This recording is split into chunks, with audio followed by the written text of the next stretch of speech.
Welcome, everyone. This is your friend, the DN What If, here with another exciting fanfiction. Today, we're diving into the story of What If Deku Woke Up as UA's Conduit? If you enjoy this video, don't forget to hit that like button and subscribe for more fanfiction content just like this. Now, let's get started with the fanfic. Not every man is created equal. 80% of the people in the world are blessed to have a quirk while the remaining 20% don't. In a world full of quirks, heroes and villains occur. In a place somewhere in Mustafu, Japan, a green-haired boy walks the streets. He has matching color of green hair and eyes. But his most notable feature in the boy's face is his 4 freckles on each cheek, seemingly aligned in a diamond. This boy is Izuku Midoriya, 14 years of age. He is a shy, timid middle school student of Aldra Middle School. He is smart, kind and always thinks of others before himself. Growing up, he always aspired to become a hero after watching All Might and other heroes appear in TV. He always wants to be a hero to save others with a smile on his face, like All Might. That's why he was so excited to get his quirk back when he was only to know he wasn't going to get one. At the age of 4, Izuku was diagnosed as quirkless. From that point on, his life went downhill quick. His mom became distant, his dad left them for work and hasn't come back since. His friend, Katsuki Bakugo, hits him with his explosion quirk and starts calling him Deku. Izuku endured all the beatings and insults his friend had did to him, thinking the Ash Blonde will become an amazing hero even after being literally beaten to the ground by the young Bakugo. But even the nicest person snaps, and Izuku, for instance, grew tired of becoming his punching bag and for once stood up for himself. In class, Katsuki decided to torment Izuku, who was silently writing in his hero journal number 13 before the class could even start. He and his lackeys surround the quirkless boy with his 2 lackeys on each side of the desk while Bakugo was in front. Seeing Izuku didn't notice them, the blonde boy, being a jerk, tried blasting the hero journal while Izuku was still writing on the desk. However, he didn't expect Izuku to slap his hand away from the desk, redirecting the explosion to one of his lackeys who was idiotically standing at the side of the greenette's desk, knocking him unconscious to the wall. All of that while he was still writing on his notebook. Good thing Izuku was sitting at the far back corner of the class and no one got hit, well, except the lackey, of course.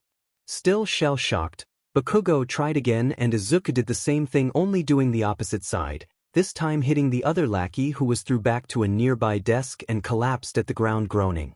Bakugo was shocked, AMD fuming to see Deku dodging/misdirecting his attacks with ease. The worst part of it was the quirkless loser did it like it was nothing. Enraged by this, he pulled the boy's collar and threw a nasty right hook, only to be dodged. Izuku dodged the punch after experiencing the attack for almost 10 years, countered by punching the blonde square to his nose, breaking it in the process, shocking the class that the quirkless loser had just punched the strongest kid in class. Some students silently cringed knowing Izuku wouldn't survive this one, while others praised him for stepping up and fighting back against the bully. The blonde looked at Izuku while clutching his bleeding, broken nose. The greenette looked at him in a blank face, but he knew that in his eyes that the quirkless boy was mocking him. This only angered Bakugo even more, using his quirk to propel himself in front of the greenette, tackling him to the floor and beating him to a pulp. Izuku tried his best to block the attacks, but Bakugo having a quirk is really hard to defend against, not until a teacher entered the room. The teacher saw the unconscious lackeys laying on the floor with burn marks and Bakugo on top of a beaten-up Izuku. He quickly brought Izuku, Bakugo and his lackeys to the school clinic. After getting their injuries patched up, Bakugo and Izuku were escorted to the principal's office to get an explanation about what just occurred. As usual, Bakugo would bend the truth and tell the principal that Izuku started the fight, thinking Izuku would just stutter his explanation into making himself look guilty. Like always. That is when Izuku looked the principal straight in the eye and told him what had really happened, which surprised the principal. This made Bakugo widen his eyes as Izuku not only didn't stutter a storm but also ratted him out. Hearing both of their sides, the principal decided to suspend both of them. Izuku and the lackeys will be suspended for 2 weeks and Bakugo for 3 weeks, and after the suspension the latter will be attending anger management sessions after class. Izuku has the shorter suspension since he only attacked in self-defense. The lackeys were suspended for trying to participate in tormenting the quirkless boy, mind the word trying since they didn't get a chance to do anything. And finally, Bakugo has the longest since he not only instigated the fight, he also used his quirk in a public area, damaged school property and caused injuries to Midoriya, and the anger management session speaks for itself. After the talk with the principal, Izuku was excused to go home first since letting the two go back to class will only cause more problems. Izuku bowed to the principal and asked forgiveness before going home. After a couple of minutes, he let Bakugo to go back to class to fetch his things and go home. As the blonde left with a scowl on his face, the principal had smiled internally. Seeing as the once shy, timid, quirkless boy had just stepped up to his bully and even managed to hit him. Still thinking about the green-haired boy, the principal went to his computer and opened Izuku Midoriya's student profile where you can see his records having so much dirt on it with violations he clearly didn't even do. Looking at the file, he quickly removed the bad remarks about the boy and typed in the remarks that should have been there the whole time. He didn't really want to put bad remarks on the Greenette's record, but being quirkless made the principal fear what could happen to the boy if he became a hero. And seeing the boy's kind and timid personally made the principal to do everything, even to put dirt on the boy's record just to keep him out of danger caused by the heroics department. But seeing how he had deflected the explosion and punched the strongest student in Aldra, he showed passion and bravery that only a hero would have. The principal had to trust the boy on his decision to be a hero. The boy deserved to have a shot at the UA entrance exams. Finished in editing the Greenette's file, he saved it and placed it back to the folder named UA Applicants, where there are only two of them there: Izuku Midoriya and Katsuki Bakugo. He knew these two will become great heroes and only time will tell. After collecting his stuff and exiting the campus, Izuku decided not go home just yet. It was still early and going home this early would make his mom ask him questions he wouldn't really want to answer just now. So he decided to go walk around the streets of Mustafu. He walked under a bridge when an eerie voice echoed from behind him. "Well, what do we have here?" "A medium-sized disguise." He looked back to see a mucky green sludge creature towering over him. He felt fear overcome him as the sludge villain wrapped itself onto him. A villain? He thought as the sludge villain forced himself into his mouth and throat. Izuku could feel his throat burn as the bile liquid forcefully made way through his throat. He could hear the villain laugh and tell him to keep quiet before he could find him. But Izuku didn't care to listen, as he did his best to claw out the sludge off him to no avail. "Have no fear." The Greenette blacked out when the manhole burst open and came out a bulky blonde man. "For I am here." The sludge villain flinched when the man reeled his fist back in a punching movement. "Texas!" Smash! The punch went through the sludge villain, but the wind pressure blew away the sludge, freeing the unconscious boy. Izuku woke up when he felt repeated slapping on his cheek. Groggily waking up, he there sees the #1 hero himself, All Might. He freaked out and frantically looked for his hero journal only to see it open, on All Might's page, with a signature. Izuku felt overjoyed that the man he had always adored signed his journal. He turned to say thank you when he saw the man on a jumping pose. And then a thought came into his mind and quickly ran to the hero. He grabbed onto the man's leg as the flew up.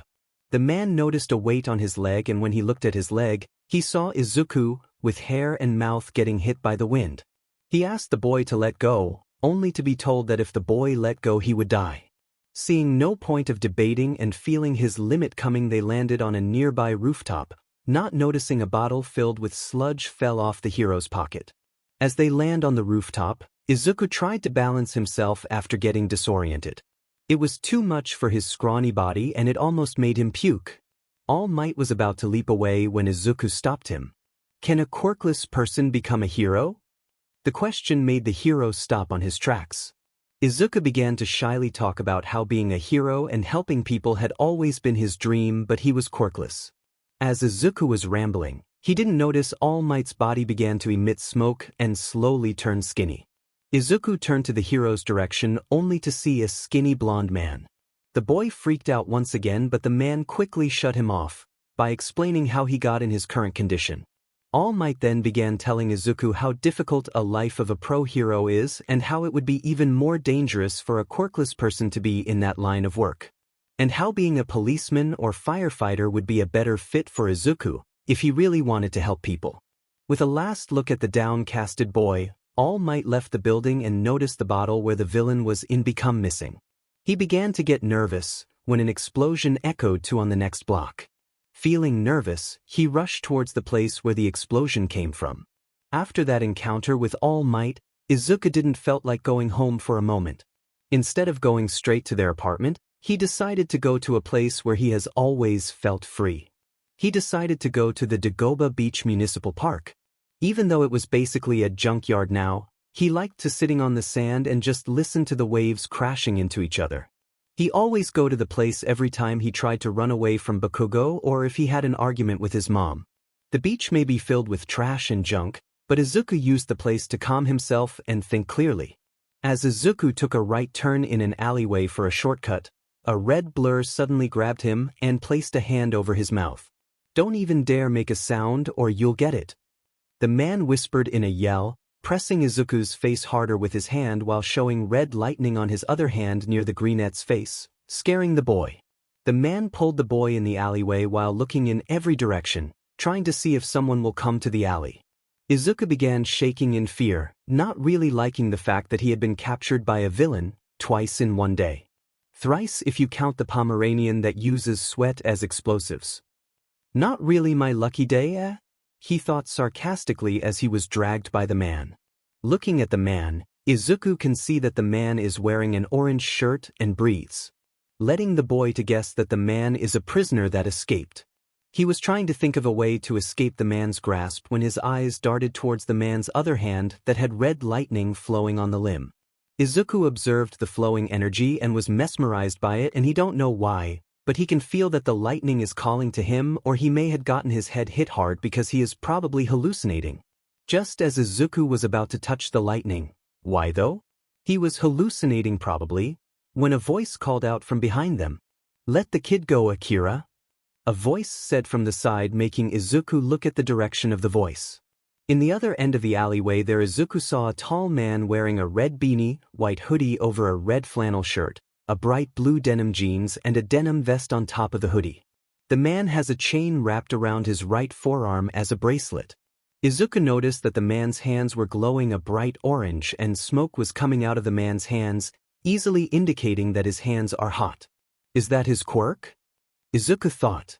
He slightly yelped when the man's lightning-covered hand came an inch from the boy's face. "Stay back, Delsin, or this kid gets it." The escapee yelled at the beanie-wearing man, trying to keep the man from coming closer. The man now known as Delsin looked at Izuku, who teared up slightly, shaking and frightened for his life. He then looked back at the hostage-taker. "Akira, you need to calm down. Let the kid go and let's talk about this," he said, slowly walking towards the two. "Phew, I ain't going back to jail," the now known Akira yelled at the beanie-wearing man as he held Izuku tighter, earning another yelp from Izuku. "You're not. Let the kid go and we'll work this out," Delsin pleaded. Akira didn't budge and just moved his hand closer to the boy's face, close enough for some of the lightning to slightly shocking the boy. Izuku was surprised by the shock, but instead of getting hurt, he felt tickled him. He looked at the man in the end of the alleyway, Delsin, and stared at the man's eyes. The man stared back at the boy and saw that the boy was calm. He saw Izuku's hands slowly lifting up and immediately knew what the boy was about to do. Don't do it," he yelled, running at the boy and Akira. The latter, seeing Delsin move, pushed his lightning-covered hand to Izuku, only to be surprised as Izuku grabbed his hand. Izuku felt a slight jolt over his body, but it didn't hurt.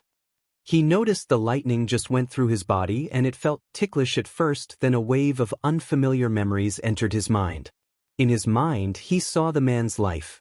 His name is Akira Takahashi, 37-year-old man from Tokyo. A conduit and villain that had been running away from city to city. Theft and attempted murder. He had been caught by Delsin 3 days ago, but escaped after the vehicle was hit by an explosion in the nearby street. The memories were cut off when Delsin was in front of the man and punched him with a smoke-covered punch. Akira was thrown back and it made his grip on Izuku loosen up and the boy fell down on the ground, still dazed by the sudden flow of memories. Before Akira could go back up, concrete slabs began to surround him and completely encase him, leaving his head out. He tried to move his body and use his lightning when he couldn't feel his power. He was about to yell at Delsin when a punch landed on his face, knocking him out. The smoke user diverted his attention to the still shell-shocked teen. He slowly approached Izuku and reached out a hand in front of the boy. "Need a hand, kid?" he said at the boy, who was snapped out of his daze and looked at the hand and at the man. Delsin gave him a small smile, but deep inside he was worried about the kid. He just witnessed the boy grab a lightning cover hand and was somehow dazed by it. He wondered if the kid had an electric resistance quirk, because he tanked the shock like it was nothing. Izuku slowly reached out to the outstretched hand and nodded at the man. "Why, thank you for save." He was cut off when smoke suddenly came out of the man's hand as he held it and another wave of unfamiliar memories entered his mind once more. Delsin Ro A.K. The Banner Man, 30 years old, Native American from the Akamish tribe. A conduit, vigilante/freedom fighter and the savior of Seattle. Had came to Japan to hunt down Akira, who had been in the wanted list of Delsin and his gang, Abe Gale Walker and Eugene Sims. Captured Akira but got struck by an explosion from a nearby street and gave chase on the escaping bioterrorist. Delsin saw the smoke come out of his arm and was about to pull it away from the green-haired boy, when said boy lost consciousness and began falling down. He barely caught the boy and slowly leaned him on the wall. Delsin knew exactly what happened and was in a mix of being skeptical, worried, and happy. Skeptical because he could never know if the boy would choose to use his abilities for good or evil. He didn't know the boy and he had just been converted into a conduit, or bioterrorists are a subspecies of humans who possess superhuman abilities afforded to them by the presence of the conduit gene. Worried, because he knew that conduits don't get the best treatment even after his good deeds back in Seattle. There are people who hated conduits and most of them are people with powers called quirks, seemingly out of envy and a buttload of superiority complexes in their buttes. Conduits are treated as villains and received the same treatment like those who are quirkless, maybe even worse. So the boy's life will go downhill after this encounter. Though even if he was skeptical and worried, he is feeling happy. Not really knowing why, but looking at the bravery the kid showed earlier, he can see that the boy had guts and had a heart of a hero. He then noticed a notebook on the ground, picked it up and flipped through its pages. To say he was impressed was an understatement. The notes were in detail and specified the uses of quirks of Japan's pro-heroes.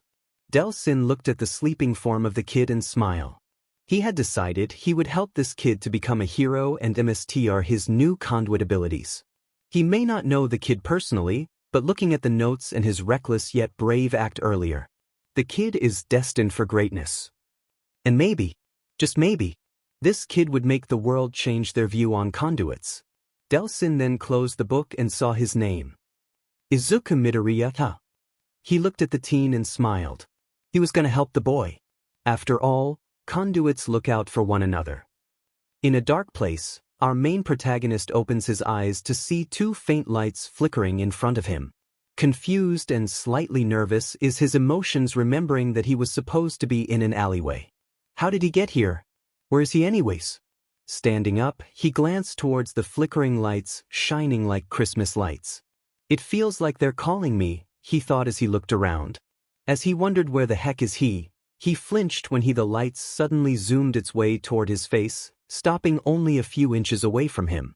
He backed away from it. Looking at it, the lights were in a shape of orbs. They are same in shape and size, but different in color and aspect it shows. One has dark orange hue, comparable with the color of sunrise. This orb has white and black smoke covering and circling around it. The other orb is showing an electric blue hue. Noticing the blue lightning and cold smoke coming from the orb, he concluded that this shows an aspect of lightning and ice combined into one. For a couple of minutes, he stared at the orbs. Izuku was so lost in thought that he didn't notice his left and right hand slowly rises at the orange and blue orb, respectively. As the greenette touched the orbs, a surge of power suddenly entered his body. His left side feeling heat while his right feels tingly and cold. However, He can feel his right side begins to heat up for a bit until it was the same as his left side. He looked at his hands and noticed that they were glowing orange and smoke was surrounding it. He looked at his hands and noticed that they were glowing orange and smoke was surrounding it. This image does not follow our content guidelines. To continue publishing, please remove it or upload a different image. Just imagine Izuku smiling instead of Delsin. Izuku can't explain why, but he couldn't stop himself from smiling at the power he was feeling right now. But a part of him was saddened. He knew to himself that he was only dreaming and this will be gone as soon as he woke up.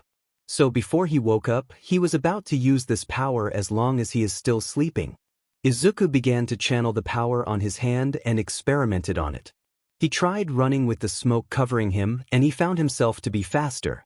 He can also phase through objects as long as the object has holes or spaces where smoke can travel or go through, using the steel screen barriers and vents that somehow appeared out of nowhere. He can also shoot ball of smoke. It took him 3 tries for him to shoot smoke from his hands. He even made a larger one, but causes too much energy. When Izuku tried to use the large blast, he couldn't produce the right amount and collapsed to the ground, breathing. Suddenly, a strange symbol appeared in front of Izuku. The smoke-like markings are short. Maybe this is the amount of energy of the power? He mumbled as he shakily stood up, still breathing. As he was about to move, a figure appeared in front of him. Izuku was startled and fell onto his back. He stared at the figure in front of him, which was only a shadow. Izuku began shaking in fear, when the figure began releasing lightning energy and walked towards him. The figure stopped a feet away from Izuku and knelt on his level. It is, you, do it Aya, the man said in a distorted way. Izuku couldn't understand what the figure had said. He was about to ask what the person in front of him was saying when he was shook out of the dream. Izuku groggily opens his eyes and slowly sat up. He had headache from the craziest dream just experienced. Man, that was a crazy dream. He mumbled to himself as he rubbed his temples, not noticing the man standing in front of him. What kind of dream, kid? Izuku flinched, now noticing the man who had saved his life, Delsin Ro. He was leaning on a wall with the boy's hero journal on his right hand. The man was looking at the boy with a smile. Mr. Delsin Ro, thank you for saving me. Izuku said as he bowed rapidly and repeatedly. Delsin's sweat dropped at the boy's stutters. Don't sweat it, kid. I'm happy to help. He then handed the notebook to the stuttering teen. I think this is yours. Izuku looked at the outstretched notebook and saw that it was his hero journal. He slowly took and bowed again, thanking the man for the nth time for saving his life. The conduit just laughed at the boy's awkwardness. You're one awkward kid, aren't ya? Delsin said, causing the boy to stop bowing and scratch the back of his neck sheepishly. Say, your hero journal is interesting, kid. Do you plan on becoming a hero? He asked the boy, who noticeably changed from sheepish to gloom in seconds. Yeah, I was planning on applying for the hero course in UA. But I can't be a hero since I'm quirkless. Izuku said the last part in a whisper, but Delsin was able to hear it. What are you talking about, kid? You can be a hero even without a ka. He was cut off when Izuku interrupted him, tears streaming down his cheeks. No. I can't become a hero without a quirk. That's what Kaken and All Might said. Izuku snapped at Delsin, who was shocked to see the boy crying. No one believed that I can be a hero even if I am quirkless. Not even my believes in me. Izuku collapsed onto his knees and cried. He wasn't having a great day. He just got his butt kicked by Bakugo and got suspended for fighting back. He was saved from a villain twice this day and his dreams was crushed by his idol. The dream he had about having a strong power only made his dreams unreachable. He knew well that he wasn't going to get a quirk sometime soon and the entrance exams was only 10 months away. He was just going to embarrass himself trying to go into the best hero school in Japan without a quirk. Izuku was still crying when the man in front of him sighed, making him look. There he saw Delsin rubbing the bridge of his nose and groaning some words. Arg. Of course that blonde idiot would say that. Delsin said, making Izuku look at him in shock. Why, you know All Might? Izuku asked in between sniffles. The man looked at him with a deadpan. Know him? Yeah, I know that blonde idiot. I even fought him once. This caught Izuku's attention. You have fought All Might? The boy asked with wide eyes. Delsin looked at the boy and gave him a smirk. Of course. I clapped that blonde idiot's butt cheeks and he couldn't keep me down for 3 seconds. He triumphantly said as he remembered his fight against the #1 hero 3 years ago when he was tracking Akira, who was still lying on the ground unconscious. Let's say I won that fight. It barely was a fight anyway. He thought and looked at Izuku. Why, you're kidding, right? The boy asked the man who just looked at the boy straight in the eyes. Did I stutter? He simply said, proving his point. Izuku's eyes widened and jaw dropped. He just met All Might and the person who beat him and was saved by both. He was about to talk when the banner man talked first. Anyway, Midoriya, you can be a hero even without a quirk. He saw Izuku open his mouth and quickly cut him off. And don't listen to what All Might says, just because he's the #1 hero that doesn't mean that he's always right. Don't let what other people say pull your dreams down. The only person who can determine your future is you and only you. Delsin said as he pointed at Izuku, who was in a mix of shell shock and in awe at the man's words. And, can't be a hero without a quirk? I fought villains and All Might quirkless and I still win. That confused Izuku. You don't use your quirk in battle? Izuku asked while tilting his head, making Delsin chuckle at the childish gesture. No. I don't even have a quirk in the first place, he said, grinning like a madman at the boy. It took a solid 8 seconds for Izuku to react at what he said. Huh? Izuku exclaimed, earning a chuckle from the man. He was so confused about this. Is he messing with him? For sure he was the man use a smoke/fire quirk earlier. Izuku was still confused when he remembered the memories that he saw when he touched Delsin's hand. Conduit. Delsin's a conduit. You're a conduit. Izuku said to the man who smirked at the boy, confirming his claim. Yes. I'm a conduit. Delsin said while nodding as he looked at the boy straight in the eyes. And so are you. Izuku blinked once. He blinked again. And again. Before. Huh? And me? I'm a conduit? Izuku asked incredulously while pointing at himself, earning a nod from the man. He looked down before asking. How? Well, you seems to have an inactive conduit gene like me. And through exposure or contact with conduits those genes became active, making you into a conduit. The older conduit paused before saying, after I touched your hand, my smoke powers were copied into your genes, Izuku. Meaning you now have smoke manipulation in your arsenal. That made the boy nod. Izuku then remembered his dream and now know what the orange orb symbolizes, smoke. That is when he remembered the blue orb. It was lightning. Does that mean I also have his lightning powers? Izuku asked as he looked at the unconscious criminal. It had made sense that I got his lightning powers since I touched his hand, but why is the orb blue and has ice? He thought as he looked back at Delsin. Yes, but I don't have an idea in using lightning since I don't have it.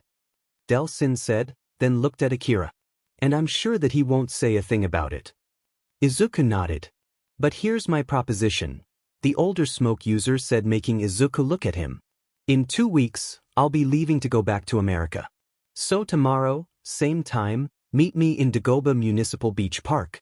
I'll help you master your smoke abilities, he said as he grabbed Akira Takahashi and turned away. I'll wait for you, he said, walking 2 steps, only for Izuku to call back to him. I'll go there tomorrow morning, Mr. Delsin, sir. Izuku yelled out, making Delsin look back at him with a raised eyebrow. I thought you have classes tomorrow morning? The smoke conduit asked. Izuku just scratched the back of his head sheepishly. I kinda got myself suspended for fighting back to a bully and breaking his nose. The green-haired boy said, emphasizing the word bully. Izuku saw Delsin's face turn blank, making him nervous all of a sudden. Suddenly, Delsin had a smirk on his face. Did it felt good? Was the punch satisfying? He asked the boy who looked at him in confusion, but when he caught up to what the man was saying, also smirked. Dimmin' right it was. Izuku said as both conduits laughed, before going their separate ways. Izuku began walking towards home with a smile that he felt was gone after his diagnosis. He was now given a chance to prove himself that he can be a hero, a quirkless hero. He is a conduit, and tomorrow, Delsin Ro, the Bannerman himself, will train him emstar his smoke powers. His lightning was not a priority for now. He'll just train it when he got into UA, scratch that, when he's in UA. Kinda cocky, but can you blame him?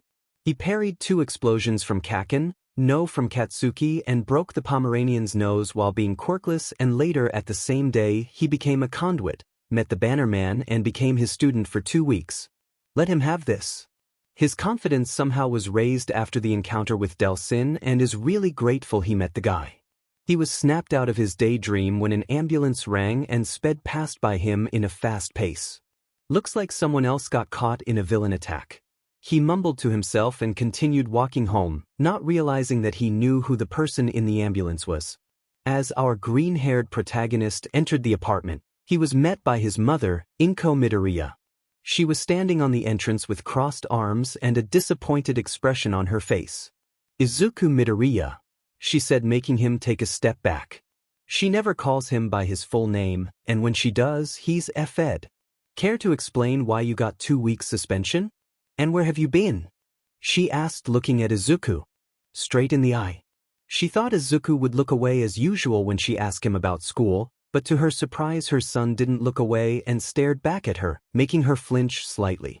"I got 2 weeks suspension because I defended myself from bullies and broke Kase Katsuki's nose. To why I'm late, I got caught between 2 different villain attacks, with the latter one knocked me unconscious. Don't worry, I was healed by the hero," he said, lying about the last part as he kicked off his shoes and walked past his mom, who was still shocked that his son didn't even stutter. That is when the words registered in her mind. "W8? Yo, you broke Kakatsuki's nose? WHY? You two are friends, alright?" she stuttered out. She was confused at why would Izuku do such a thing to Katsuki. They're friends, right? Izuku stopped and looked back at his mother. "No, Mom. We're not friends. We weren't friends anymore since he got his quirk and I didn't. He started bullying me since we were 4, got mad at me just because I tried to help him up after he fell off to a river, called me names and used his quirk on me just to prove his point." He paused to take a deep breath before continuing. "I punched him in the face, since I had enough, and as an act of self-defense since he pulled the trigger first by using his quirk on me when I wasn't even doing anything to annoy him. To why I didn't tell you, I don't know. I was too focused on getting our friendship back when it can't be fixed because of his ego," Izuku said, and waited for his mom's response. He was surprised when his mother ran towards him and hugged him. "I'm sorry, Izuku. I'm sorry, I didn't know." She apologized to him and cried on his chest. Izuku could only hug her back as patted her back to calm her down before she flooded the apartment. After calming his mom down, Izuku told her about his day, even the encounter with All Might and Delsin. But he wasn't gonna tell his mom about what All Might had told him, and wasn't gonna tell her he's a conduit until he's ready. He don't know what his mom would felt about him being a conduit, or some would call it bioterrorist. As his mom left him to make dinner, he entered his room and immediately cringed at the amount of All Might merch he had in his room. Not even hesitating, he quickly removed all of it, as in all of it. After his encounter with the hero and hearing his dream get crushed by the man, he was convinced that the man wasn't worth the amount of money spent on merch. Though he still admired the man's reason to be a hero, he knew DMN well that the man wasn't different from those who told him that he couldn't be a hero without a quirk. After 10 minutes of removing all the merch, his room was bare and looked dead. But better this than a room filled with the face of the person who rejected his dream. He has 2.5 medium boxes of All Might merch and planned to sell them to collectors to earn money to buy new clothes and interior designs for his now plain room. Izuku was about to open his computer to look for All Might merch collectors when his mom's voice was heard from the door. He was confused by what that was about but shrugged it off. He continued browsing when he found someone who likes to collect All Might merch. The person was called Mirai Sasaki or something. Izuku contacted the person, showed the items and had came up with a price before accepting the offer. He was going to meet the man before going to the beach tomorrow. Feeling thirsty, Izuku walked towards the door to get a drink. As he exited his room, he overheard his mom on the phone. "Mitsuki, calm down. I can't understand what you're saying. Will you slow it down?" Inko said to the person on the other side of the line, which was Katsuki's mother. Izuku hadn't saw her since he was. How is she? Izuku continued to the kitchen to get a glass of water when his mom spoke once more. What? What happened to Katsuki? That made Izuku stop on his tracks. He looked at the direction of his mom. She was in the living room. He got attacked by a villain? Izuku's eyebrows raised at that. So he also got attacked by a villain, huh? The green-haired boy shrugged it off before continuing to the kitchen to get his glass of water. After drinking the water, he walked back to his room only to meet his mom walking towards his room. His mom saw him and quickly walked towards him, with a worried expression on her face. Izuku, Katsuki was attacked by a villain earlier this afternoon. Inko said to her son, only for him to blink. Oh, I know. I heard you when I was getting my glass of water, he said nonchalantly. Inko didn't question his son's reaction and just told him that they were going to visit him tomorrow on the hospital. Izuku looked at her for a second and shook his head. Sorry, Mom, but I'm going to meet someone tomorrow. I can't go to the hospital, he said, wishing for his mom to not force him on going to the hospital, since he didn't really want to see Katsuki after what had happened in school earlier. But he got attacked by a villain. She was cut off when Izuku interjected. I also got attacked today. Twice, he said, trying not to raise his voice. He really wanted to escape this conversation. But you're free. She was again cut off by Izuku, who had enough of the conversation. He's not my friend. And he will never be. After everything to me making up with him will only lead to me getting blasted by an explosion-enhanced punch. He walked past her and opened the door of his room. Before entering, he stopped at the door and looked back at his mom, who was now crying. It broke his heart to see his mom like this, but he wanted to be selfish for once on his life. If you want to see him, then go. I don't give a damn about him getting attacked and ended up in the hospital, because frankly he deserved it. Good night, he said as he slammed the door. Izuku leaned on the door and heard footsteps going away from his room. He knew that his mom went to her room and was crying. He felt bad for yelling at his mom and he knew he shouldn't have done that, but hearing her worry about his bully for 10 years and disregarding what he said literally 15 minutes ago just because the angry Pomeranian was in the hospital. He knew that this was going to be awkward in the morning, so he was going to sleep early tonight to wake up early in the morning to go to the meeting place tomorrow. These All Might merch needs to go. And after that, he'll meet up with Delsin in Dagoba Beach. He promised Izuku that he will train the boy to insta the smoke powers to become a hero. As he lay on the bed, a thought then struck him. Who's the shadow figure in my dream earlier? He thought before letting his eyes close, leading him to slumber. Who would have thought that Sir Night Eye was an All Might fanboy? Our green-haired protagonist said to himself as he counted his money and placed it in his wallet. He just sold all of his All Might merch to a person named Mirai Sasaki, and to his surprise the buyer was Sir Night Eye. He was shocked and surprised that he had sold his collections to a pro hero, who always has a stoic and intimidating appearance that caused the hero fanboy to stiffen and sweat profusely. Izuku only calmed down when the man handed him a white envelope and quickly took the box of merch and dashed away, leaving a confused yet amused Izuku. The envelope was heavy, and when Izuku opened it, he had to stop his eyes from budging out of its sockets. The money earned is plenty enough to buy himself an apartment, had he wishes to move out, buy new furniture and still have money left. He was on why the money he received was a lot higher than what the hero had offered. The Greenette quickly realized that it was probably bribery, to keep him from revealing to the public about the hero's somewhat weird addiction. Izuku shrugged the thought off his head. Even if he tell the public about the man's hobby, no one would believe him. Izuku just mentally thanked the man's generosity. Kinda ridiculous how the pro hero was very generous. Really generous. He almost went hero fanboy mode when he forcefully stopped himself from freaking out. It would be embarrassing for him to mutter out loud and creep out the hero. Izuku took a deep breath and calmly asked for an autograph, which the hero gave, by the way. Izuku is now currently walking his way towards Dagoba Beach Municipal Park to meet up with Delsin, who promised to train him control his powers. He was excited to learn to mstr the power of smoke and try to use lightning.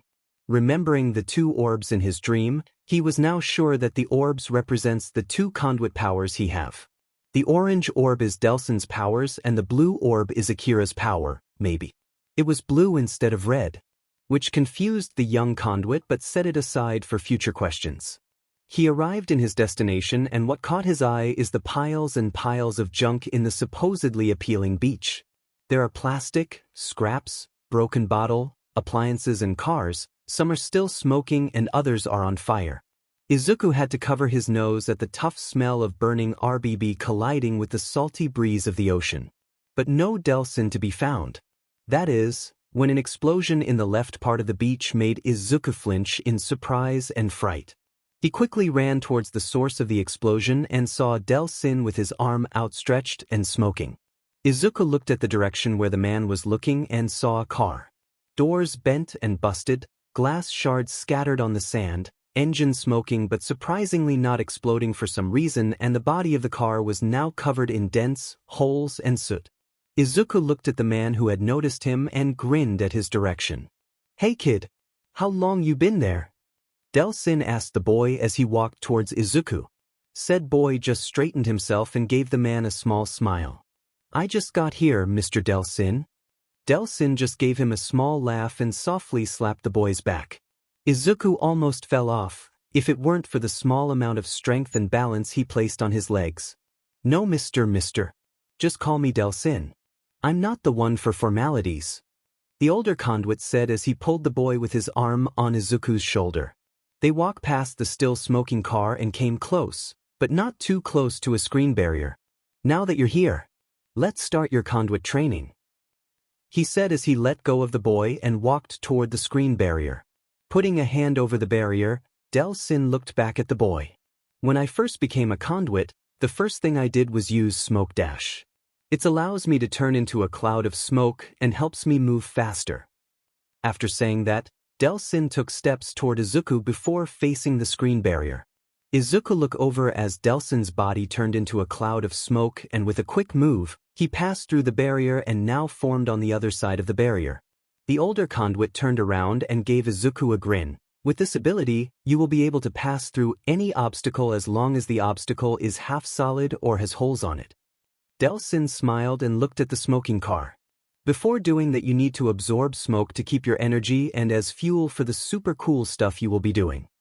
Izuku nodded dumbly as he stared at the burning car, then at Delson.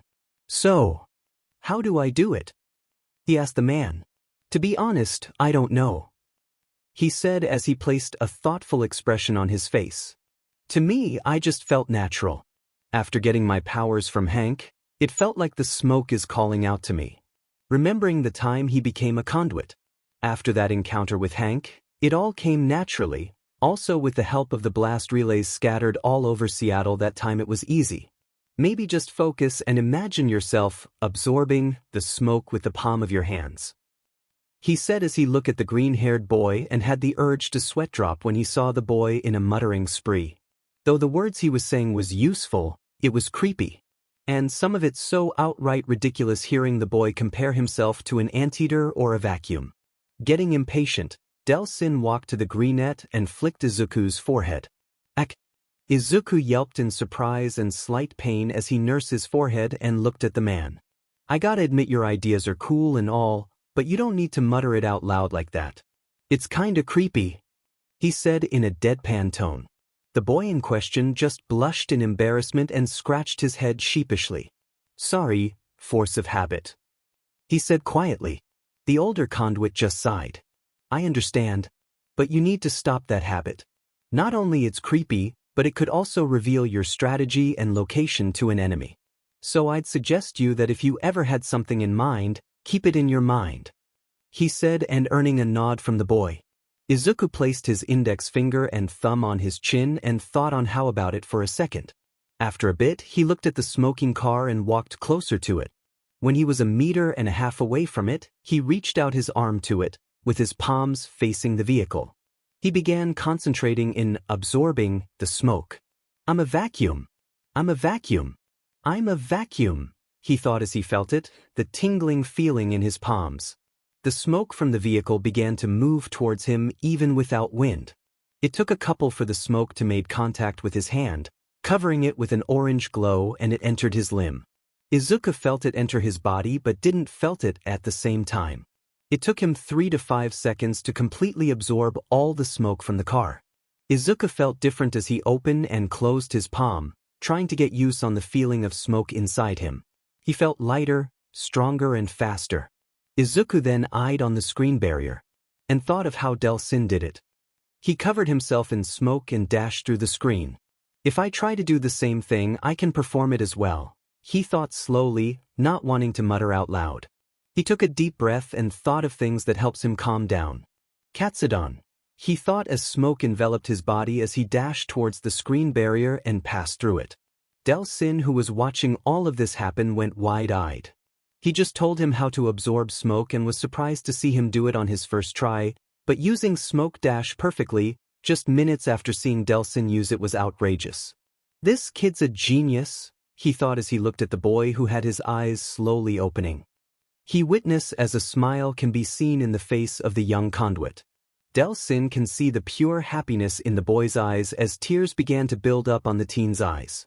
Izuku can feel the same happiness he felt back in the dream he saw on the day he met Delsin. Once again he felt strong, confident and powerful. But this time, it's no longer a dream. He will not wake up all of a sudden. This is real. This is closely near to a quirk he never had. This is the power he always wanted. The power he always needed. The power that now is his. This is his power. Izuku was snapped out of his daze as he felt Delsin move. He looked at the direction of the man, who was looking at him with pride and proud eyes. Expressions that was quite alien to the green-haired boy. The expression of a proud father to his son. The expression that he never saw on his late father. The expression that he unfortunately didn't saw in his mother's face. Delsin began laughing wholeheartedly as he walked towards Izuku and pulls the younger teen into a one-armed hug, catching the boy off guard. "You did great, kid.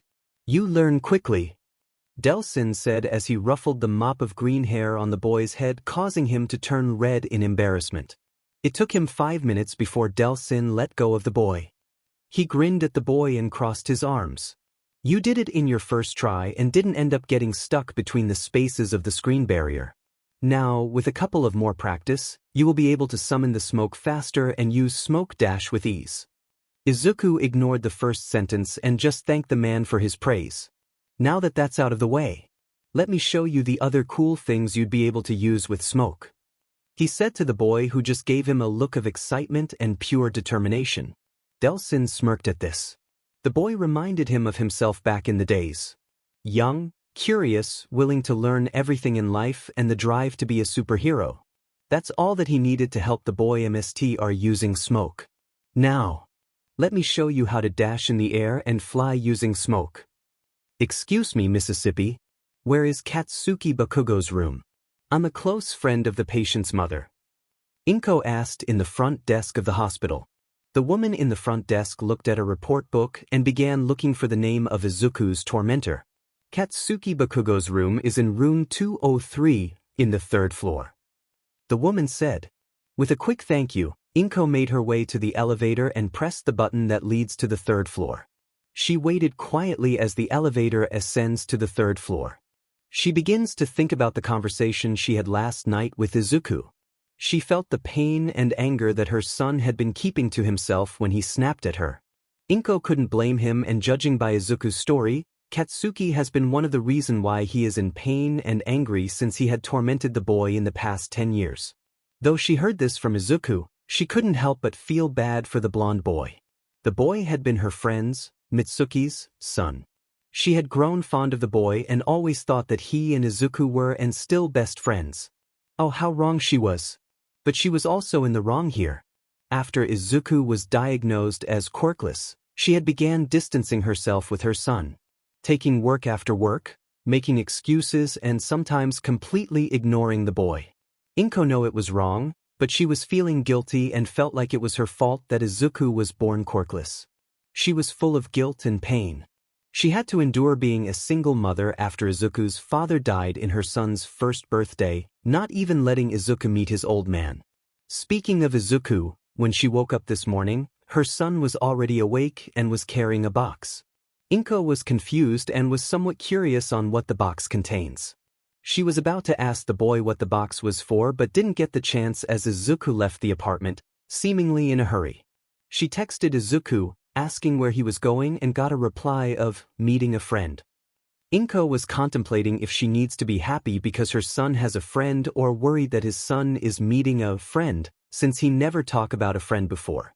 Most of it was her fault for not making time for her son. She was snapped out of her thoughts when the elevator stopped and opened. Inko quickly exited the elevator, not wanting it to close on her. Exiting the elevator, she began walking while looking around, searching for room. After a while, she is now facing the room. Inko can hear muffled sobs inside the room. Hearing the voice, she can clearly tell that it was Mitsuki crying. Hesitantly, Inko opened the door and entered the room.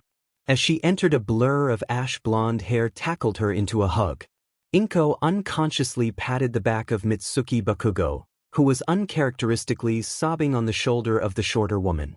Inko just pushed all her worries and problems at the side. Right now, she had her friend to comfort and some things to discuss regarding Katsuki's behavior. That's a kid. Focus on releasing the smoke out of your arms. Delsin yelled out at Izuku, who was currently trying to perform the smoke thrusters move, allowing him to lift himself in the air in a use for mobility. Delsin wouldn't say it out loud, but he was beginning to like the boy's drive and determination to master smoke manipulation in order to be the first Conduit Pro hero. Delsin doesn't count as a hero since he is technically a vigilante and doesn't have a hero license. Though the law against illegal quirk usage doesn't really apply to people like him or Izuku, he is still a vigilante. A proud one, that is.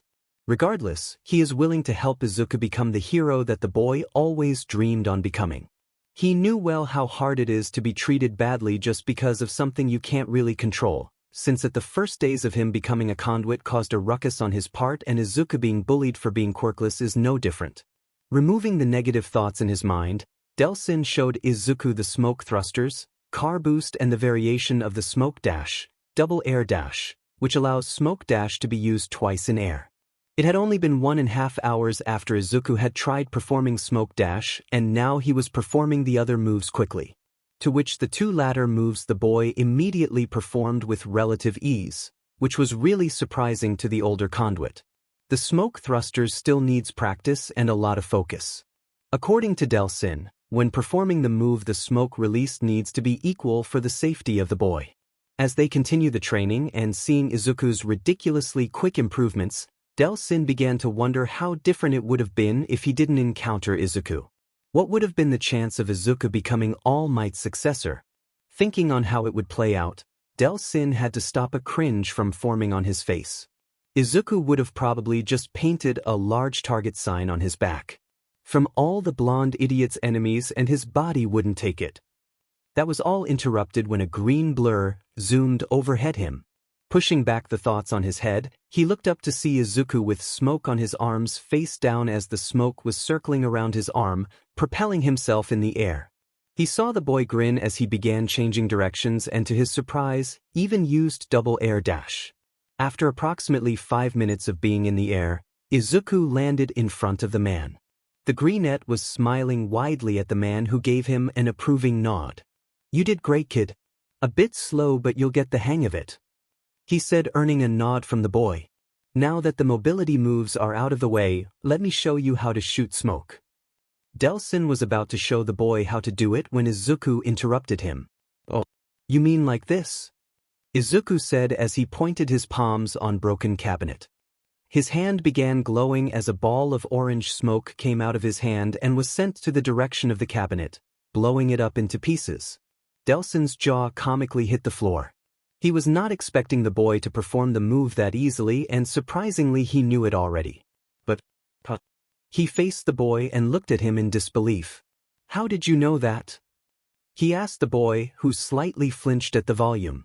Delsin apologized and asked him again. "Sorry. How did you know that move?" "WC. The day we met." Izuku stammered as he began fidgeting his fingers. "I had a strange dream," he said as he began telling him about the dream he had saw on the day they met. Delsin listened carefully and was in shock of hearing what the boy had dreamed about. 2 orbs. 2 powers. Orange and blue. Smoke and lightning/ice? This is interesting. I need to ask Eugene what the meaning of this means, he thought as his brain digested the information. He then looked at the boy and gave the still fidgeting boy a small smile. Well, then that speed things up, he said, making the boy raise one eyebrow. Since the remaining move besides the orbital drop and vent dash is just a different ways to use the smoke shot, it won't be hard for you to master them. Izuku nodded and was about to practice the smoke shot when a hand landed on his shoulder. He looked back at Delsin, who looked at him with a serious expression. Hold it right there, kid. I know you wanted to master using smoke quickly. He paused and looked at Izuku as he continued, but you seem to be low on smoke. You need to rest up and use drain smoke to fuel up, he said. As Izuku was about to talk back, Delsin gave him a slight glare. I'm serious, Izuku. You don't want to be empty on smoke. That's like not sleeping for 3 days. Trust me, I know, he said as he cringed as he remembered passing out after using too much smoke on one day. Izuku sighed and had to agree with the older Conduit, albeit reluctantly. The man had more experience than him, and with the cringe plastered on the man's face, Izuku can tell that it was bad. They had a 30-minute break before Izuku used drain smoke to absorb more smoke. They practiced more of the abilities and had to switch locations to an abandoned warehouse that had a lot of air vents. Delsin showed him the move vent dash by using smoke dash toward the vent, and suddenly Izuku saw the man on top of the warehouse where a vent was also present. Izuku tried to do it and nailed it on the first try, probably because he is used to the usage of smoke dash. To his confusion, he didn't know why after exiting a vent he felt weird. He felt really weird. He felt a bit sus.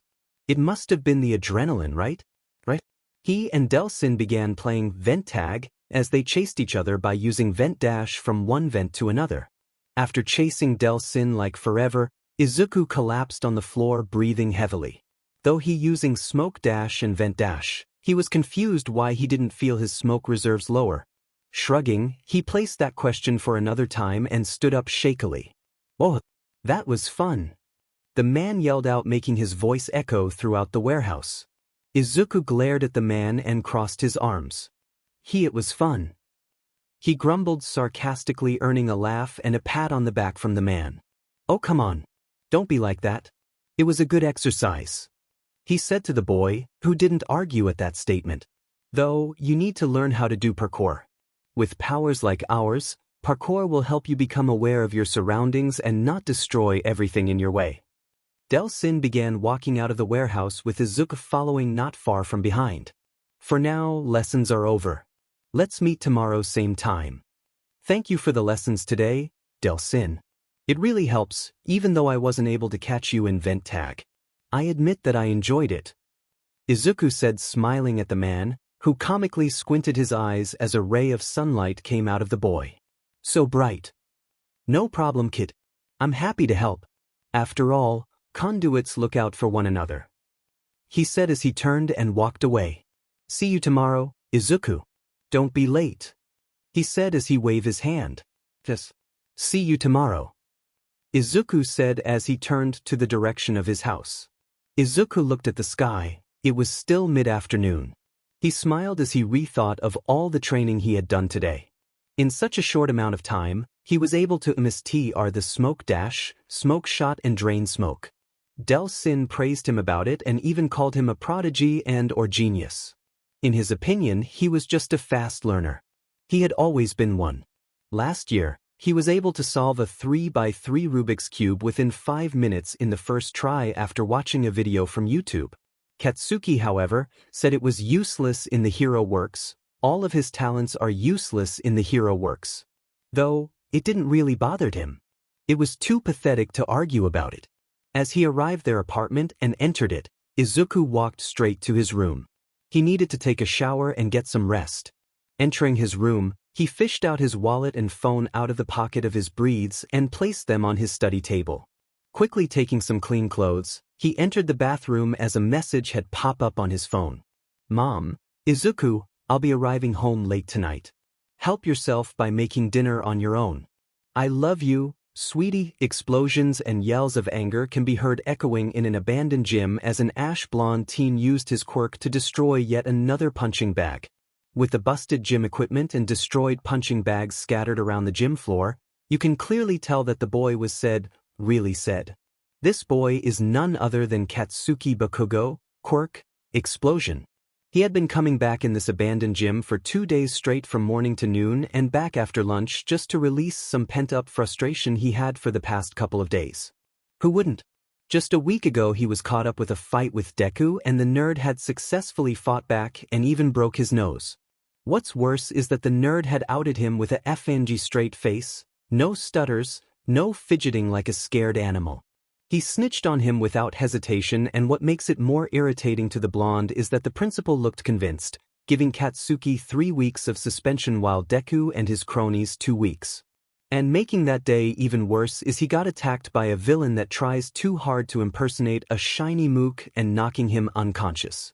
The heroes in the area didn't even move to save him and just looked at his waiting for a hero with a more compatible quirk. Heroes my butt. If it weren't for All Might he would have been dead. And he should be thankful for that, right? He looked weak in front of the number 1 hero, the same person he was going to surpass. And the worst part of it was, the whole thing was broadcasted in all of Japan. Katsuki Bakugo never needed any saving, he was supposed to be the strongest in his generation and is more than qualified as a candidate for UA. Call it prideful, but prideful is his middle name. But what angers him the most is when he woke up in the hospital. He woke up to see his parents looking at him with different expressions than they usually give him. His dad was looking at him with disappointment while his mom was looking at him with worry and sadness. When he tried to ask them why they are looking at him like that, his dad just scoffed at him and left the room while his mom just teared up and followed his dad. Confusion getting in his head.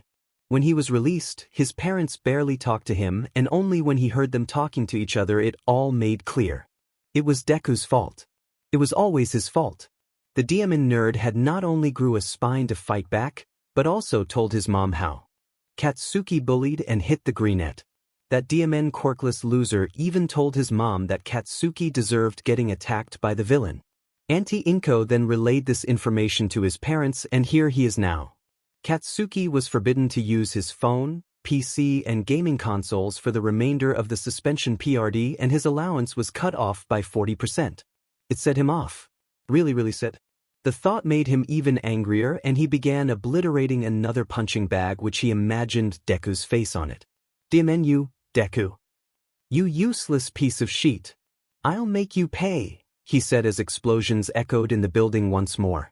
This happened while he was thinking of ways to torture the BSTRD, being suspended BDMED.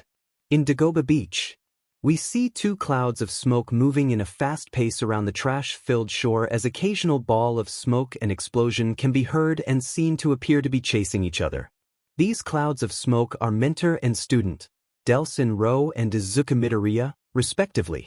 It had been a week and 5 days since they've started training, and Izuku is showing so much improvement in such a short PRD of time. Delsin even said to himself that Izuku would surpass him easily just with his smoke and easily overpower him if the boy was able to use his electric side. Though the older Conduit told Izuku to try absorb electricity to get a grip of it, the Greenette refused and just told him that he wanted MSTR smoke first before using his electricity. Izuku even pointed out that he wanted to use his smoke to pass the exam in honor to Delsin. That, and he wouldn't want to risk causing a massive blackout in all of Japan. It took the mentor and student 25 before Izuku used a smoke-enhanced uppercut on Delsin's chin. This made the older Conduit staggered backwards before getting tackled, or should I say speared him to the sand. Delsin was about to use a smoke shot to Izuku's face before a hand made its way on his face. Yield, Izuku said in a serious tone, unusual to be heard on the carefree boy. Delsin had to submit before Izuku jumped off him while giving the older man a smug grin. Welp, that's 50 my lead. Better luck next time, old man, he said, making Delsin gain a tick mark on his head. It had only been a week and a couple of days, and Izuku transformed from a timid, meek nerd into a smug, cocky bee like Delsin himself. Okay, 1, I'm not that old. And 2, you got lucky, brat. he snapped back in annoyance as he stood up before dusting off the sand on his jeans. He looked at the boy, who just laughed and walked towards a motorcycle that they hit in their game of smoke tag, and absorbed the smoke from it. Also, don't get too full of yourself, Izuku. You still have a long way to go. Though he said that, he knew damn well that that wasn't luck. He was outclassed by a younger Conduit, and Izuku had just been a Conduit for a week and 5 days. The kid's a prodigy. He learns and takes everything Delsin shows him like a sponge. He couldn't help but wonder how strong the boy would get when he began training in UA. Putting that aside, you need stay humble, kid. I know you are enjoying your powers right now, but being cocky won't bring anything good, kid. Izuku looked at the man with a curious expression. Trust me. I know. That made Izuku nod a bit before looking at his hands as smoke covered it. It took Izuku 10 seconds of staring at his hand before looking back at the older man with a smile on his face. Don't worry, Delaware. I'll keep that in mind. Delsin grinned before ruffling his green hair in an affectionate way. Good. Now run along. You wouldn't want your mom to worry. Delsin said, which made Izuku's face fall into a sad look. This didn't go unnoticed to the older Conduit. Something wrong? Izuku hesitated for a bit and took a deep breath. Not much. Just had an argument with my mom. He said blandly as he sat down the sand, eyes glued to the crashing waves. The banner man looked at the boy with a curious expression. Care to share? He asked as he sat next to the boy. The younger Conduit was silent for a bit. It took him 5 minutes before he told his mentor his argument with his mom. Izuku told his mentor how he had told his mom how Bakugo had treated him after all this years, and how he punched the CRP out of the blonde's nose, how he reacted when she told him that Katsuki got attacked by a villain, and how he yelled at his mom when he told her that he wasn't friends with the bully. Delsin didn't say anything and just listened intently at the boy. He noticed the slight anger when Bakugo's name was mentioned and the hint of joy when he described how he punched the bully. Throughout Izuku's ranting, Delsin saw how sad he looked when he mentioned his mom. After Izuku finished talking, he looked at his mentor for a reaction. Delsin just looked at the ocean for a solid 10 seconds before talking. Demon, that's a lot to take in. He said as looked at the boy and smiled. Let me start with how you reacted to your bully. Thinking why you had reacted to his attack was nothing but a way to release your frustrations. He said and chuckled a bit. There is nothing better than a bully getting put to his place. And by standing up for yourself will either make him stop messing with you or make him want to screw you up, and hearing how he reacted to your punch, he will be the latter. But I don't think he'll be stupid enough to do the same thing knowing the consequences.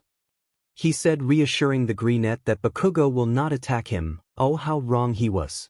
Though if he does attack you, well, blackmail can always be an option. He said as he chuckled darkly, making Izuku's sweat drop at the sudden 180-degree change in personality. Delsin then stopped chuckling and looked at Izuku with a serious expression. When it comes to your mom, I want to slap you in the head for shouting at her. Never, ever shout at your mother. He said sternly. This made Izuku lower his head in shame. He had really regretted yelling at his mom, and hearing his mentor scold him about it hurts him. But hearing everything that you have been through, I'll say that what you did was understandable, wrong but understandable the less. He looked at the boy. Seeing that Izuku is still looking down with an ashamed expression, made his expression soften. He places his hand on the boy's curly locks. Don't think about it too much. I'm sure your mom would forgive you. Just give her time. Trust me. I know, I also had arguments with Betty, and yet we forgive each other and grew closer. He said with a smile and a sense of longing, remembering his late friend/mother figure back in the Akamish tribe. Izuku hesitantly looked at the older man. He was still sad, but seeing Delsin's smile made him crack a small smile. Have you told her that you're a Conduit? Delsin asked as he met the boy's stare. Izuku simply shook his head and looked down. No, I haven't. I couldn't. I'm afraid that she would become even more distant. His mentor nodded and looked back to the sea. I understand. It is hard being a Conduit in a world full of quirks. They'll judge and fear us just by being a Conduit. It's almost as worse as being quirkless. Maybe even worse. Delsin said as he grimaced, remembering how he was treated the time he came to Japan. The heroes almost got him arrested. Almost, since they could stand up after fighting them. But she deserves to know, Izuku. It doesn't matter if you two are still in a fight. She's your mom. Whatever her reaction is, it doesn't matter. He looked back at the boy and grabbed his shoulder, earning a look from the boy. Izuku just nodded in understanding. And looked back at the ocean, Delsin mirroring his action. They stayed like that before Izuku stood up. You're right, Delaware. She deserves to know. I'll tell her when I get home. He said as he looked at the man who just gave him a smile before smirking. When was I wrong? He challenged the boy. Only to be surprised when Izuku suddenly pulled out a notepad from thin air. And nerdy spectacles suddenly appear on his eyes. Well, let's see. The time you thought that you said that James Heller is stronger than Alex Mercer, the time you said Joaquin Phoenix portrayed Joker the best, and oh, the time you thought Fetch liked you more than me. Izuku said with a smirk with the last comment. He met the so-called laser girl 2 days ago, and to say that she found him cute was an understatement. He had remembered seeing Delsin's face when Fetch began rubbing her cheeks on Izuku's freckled cheek was hilarious. He saw the man looking jealous and shocked. Who wouldn't when a lady with a destructive tendency began hugging a 14-year-old boy just because he looked cute? Izuku blushed remembering the affectionate action of the female Conduit. She was so nice to him to even offered her powers, Neon, to him. Though he was tempted on getting another power, he kindly rejected her offer but told the Pinkette that he will think about it. He shook himself from his thoughts and looked at the man had to stop an urge to laugh out loud when he saw Delsin's eyes twitch in irritation, remembering the time he introduced Izuku with Fetch. Whatever, smartass. Get lost and go home already. He cried in annoyance, earning a laugh from Izuku who just waved him off. They both said their goodbyes and Izuku went home while he stayed back. Come out already, Yagi. I know you're out there. He said to no one in particular. That is when a skinny man with blonde hair showed up from behind a stack of trash. It was All Might in his skinny form. It's been a while, Ro. All Might said, earning a deadpan look from the Conduit. Cut the chase already, Yagi. What do you want? Delsin said in a serious tone. All Might or Tashinori Yagi frowned at this and just sighed. I was just wondering why you were with that boy. Oh, you mean Izuku? I'm training him for the entrance exam for 2 weeks. He paused and stood up. He was about to continue when All Might interrupted him. Why would you of all people train a middle school student to become a hero when you are not even one? All Might said, emphasizing the you and hero to prove his point. Delsin just shrugged and looked at the ocean. Because unlike you, I can see the potential of a person and not judge them nor tell them if they can be a hero just by their quirk or the lack of it. Which reminds me. He then looked at the man with a glare making the hero flinch. You're effing hypocrite. He said in an angry tone. You tell the boy that he can't be a hero if he doesn't have a quirk, when you don't even have one in the first place. He glared at Yagi harder, making said man look away in shame. And because of that you just lost the best candidate for One for All. That made All Might look at the man in a confused yet shocked look. He was shocked that he knew his quirk that was given to him by his sir. What do you mean? He asked cautiously at the bannerman. He didn't get why he just lost the best candidate when he knew that Mirio Togata was the best candidate for One for All. Well, at least that's what Night Eye said. Delsin looked at him and raised his hand with his index finger raised up. One is that he learns quickly and has a giant brain under that patch of curly hair.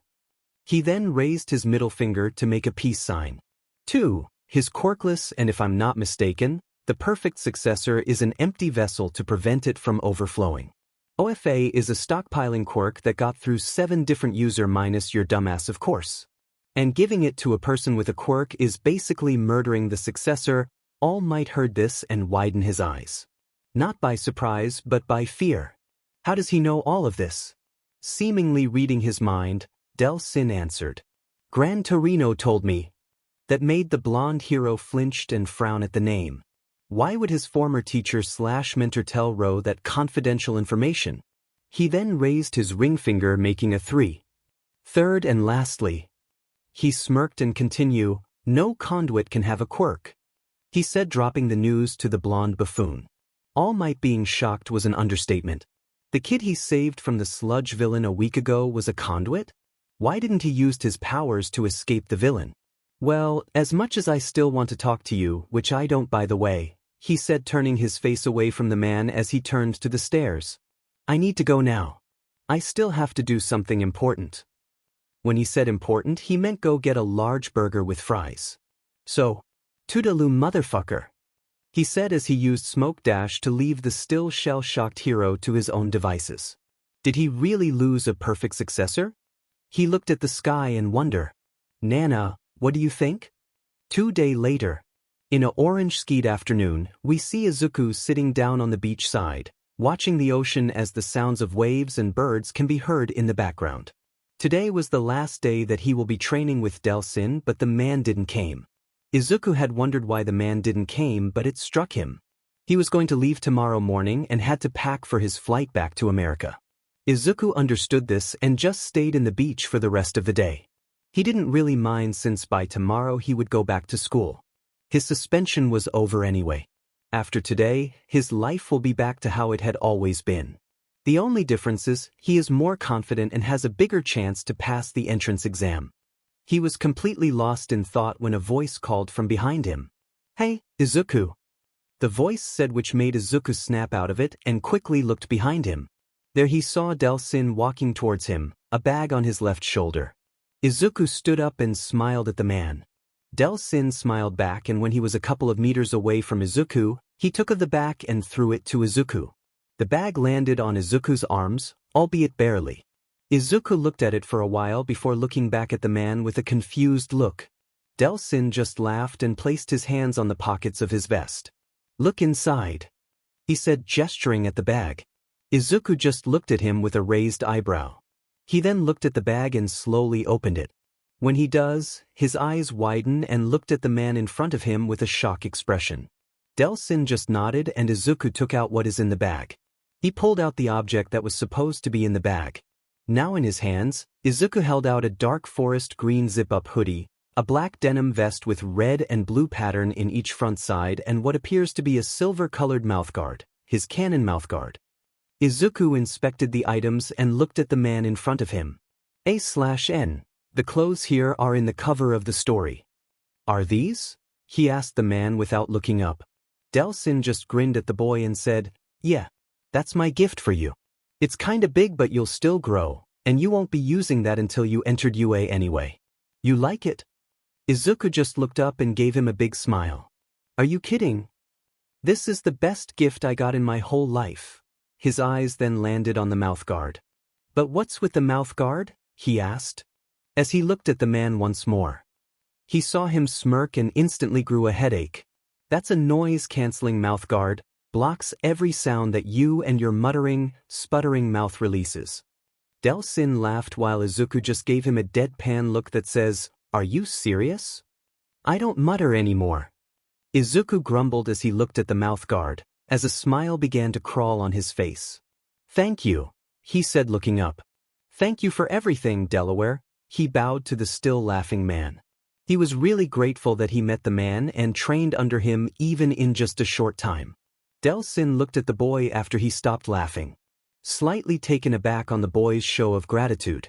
Sure, Izuku would thank him for the daily training or the compliments that he often gave the boy.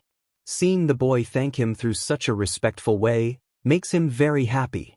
After waving off the thank yous that the boy had gave him and waited for the boy to straight up before looking at the boy with a small grin. Stand up, Izuku. You're embarrassing me, he said, sheepishly waving his hands as a blush was dusting his face. They both laughed at this. They began to talk to each other about what had they been doing the whole day. Well, Delsin was, since Izuku was only waiting for the man in the beach. Delsin told him that he was busy on the paperwork that is needed for his departure tomorrow morning. They talked for what seems to be an hour when they noticed that the sun was almost setting. At that moment, they decided to go home. As they were about to part ways, Delsin had stopped Izuku. Confusion seemingly visible in the greenette's face. The older didn't say a word but just looked at the boy before raising his right arm and removing his chain. He held it on his hand first before looking at the boy and smiling. The day I met you, I knew to myself that you will surpass me, Not only in using smoke but as a conduit. In my whole life, I never someone who had suffered so much yet can still show a genuine smile and care for those around them. He paused as he held the chains with stronger grip. He looked at Izuku who was just staring at him. I made a lot of mistakes in my time as a vigilante or freedom fighter, and had made too many. I want you to promise me that whatever happens, be careful in the decisions that you will make in the future. Because trust me, a boomerang returns back to the person that throws it, he said, earning a nod from the boy. Delsin smiled at this and took Izuku's hand and handed him the chain. I used this chain to save and help those who are in need and almost killed a couple of lives with it. He paused before looking Izuku in the eye. Promise me that you will use this chain to help, heal and not destroy, he said as he looked Izuku dead in the eye. He was taken aback at the same intensity that Izuku sent to him. Delsin smirked inwardly at the boy's stare. I promise to save and help those who are in need. You have my word, Bannerman, Izuku said as he clutched the chain in his hand before wrapping it on his right wrist. For some reason, it felt. He looked at it and smiled. They began walking until they stopped in an intersection. They said their goodbyes and Izuku looked at the man who began walking to the opposite side of the intersection. So this is where we part ways. He kept on looking at the man's retreating form as he felt a pit in his stomach. Not even noticing it, he was tearing up. He had grew fond of the older Conduit and thought of him as the older brother and friend that he never had. Izuku looked at the chain that Delsin had gave him and clenched his fist. Delsin, he yelled at the man. Seeing the man turn toward him, Izuku used smoke dash to get closer to the older Conduit and did the most logical thing he had thought at the moment. He hugged the man. Shocked at the display that the boy is showing him, he melted in the hug and began patting the boy's back.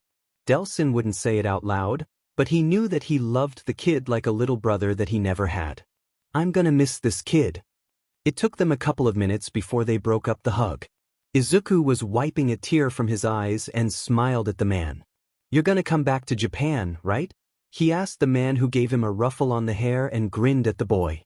Of course, he said before he looked at the boy and reached out for his fist for a fist bump.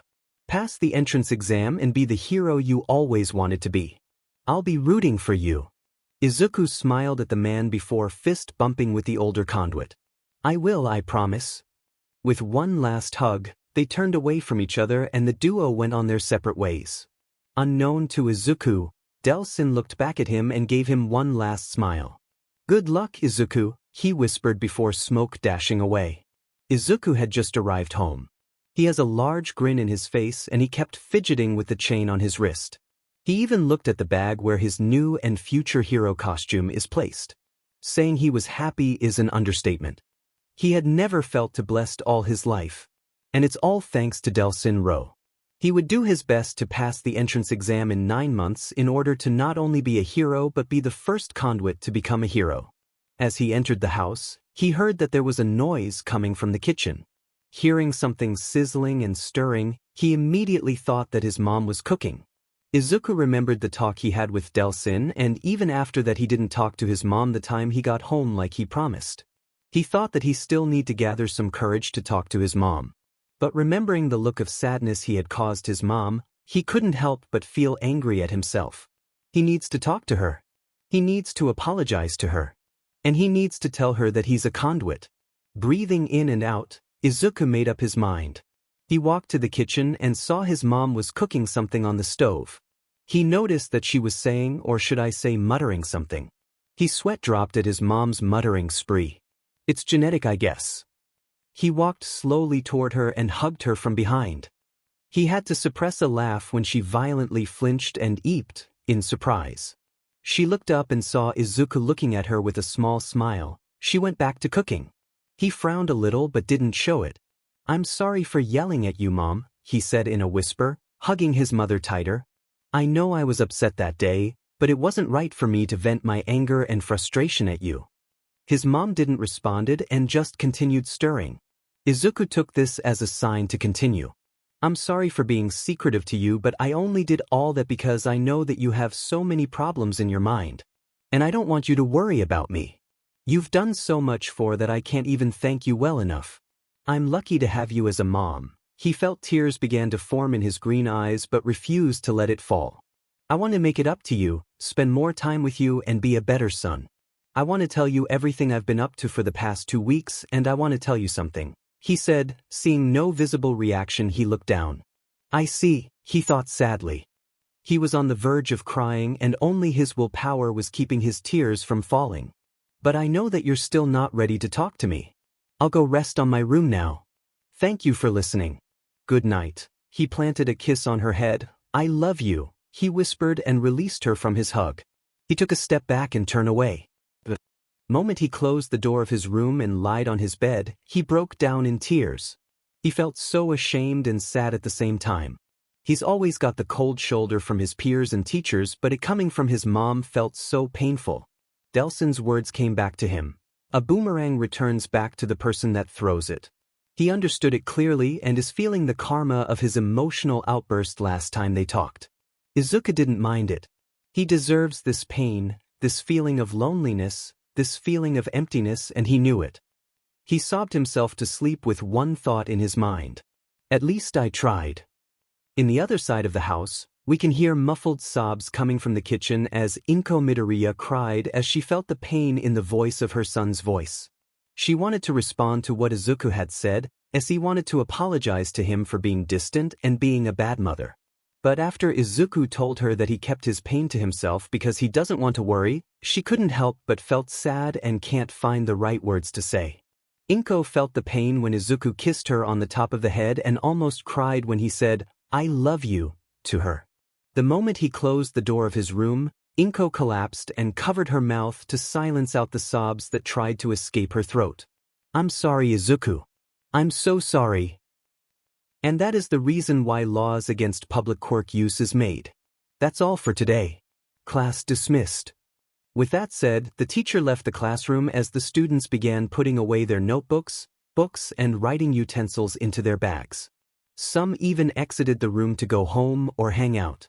Izuku just finished writing what was in the board, immediately stood up and began putting away his stuff. And as he was doing that, a scent of burnt banana entered his nostrils and he groaned inwardly. He looked to his front and saw a certain blonde. It had been 5 months since their fight and Bakugo's suspension ended. When the blonde came back, he tried to get back at Izuku for breaking his nose and for snitching about Katsuki's sour behavior. Even blamed Izuku for his allowance getting cut and consoles confiscated. Katsuki would have blasted Izuku using his quirk if he hadn't been stopped by their homeroom teacher and was warned to withdraw his UA application and be blacklisted from any hero school. This caused shock and anger from Izuku and Katsuki, respectively. Izuku was shocked that not only his teacher told Katsuki to stop but also made the blonde think of his chances at UA before laying a finger on Izuku. He looked at the teacher and was surprised to see a genuine smile given to him and a look of care that he had been looking for all these years. It made his tear up a bit and smiled back. Katsuki was angry. That's an understatement. He was livid. Who wouldn't? Just 3 weeks before his suspension, every single teacher in their goddamn school wouldn't bat an eye on the useless piece of shit, Deku. But now, just because he got a hit on him, they act like Deku is some kind of god or something.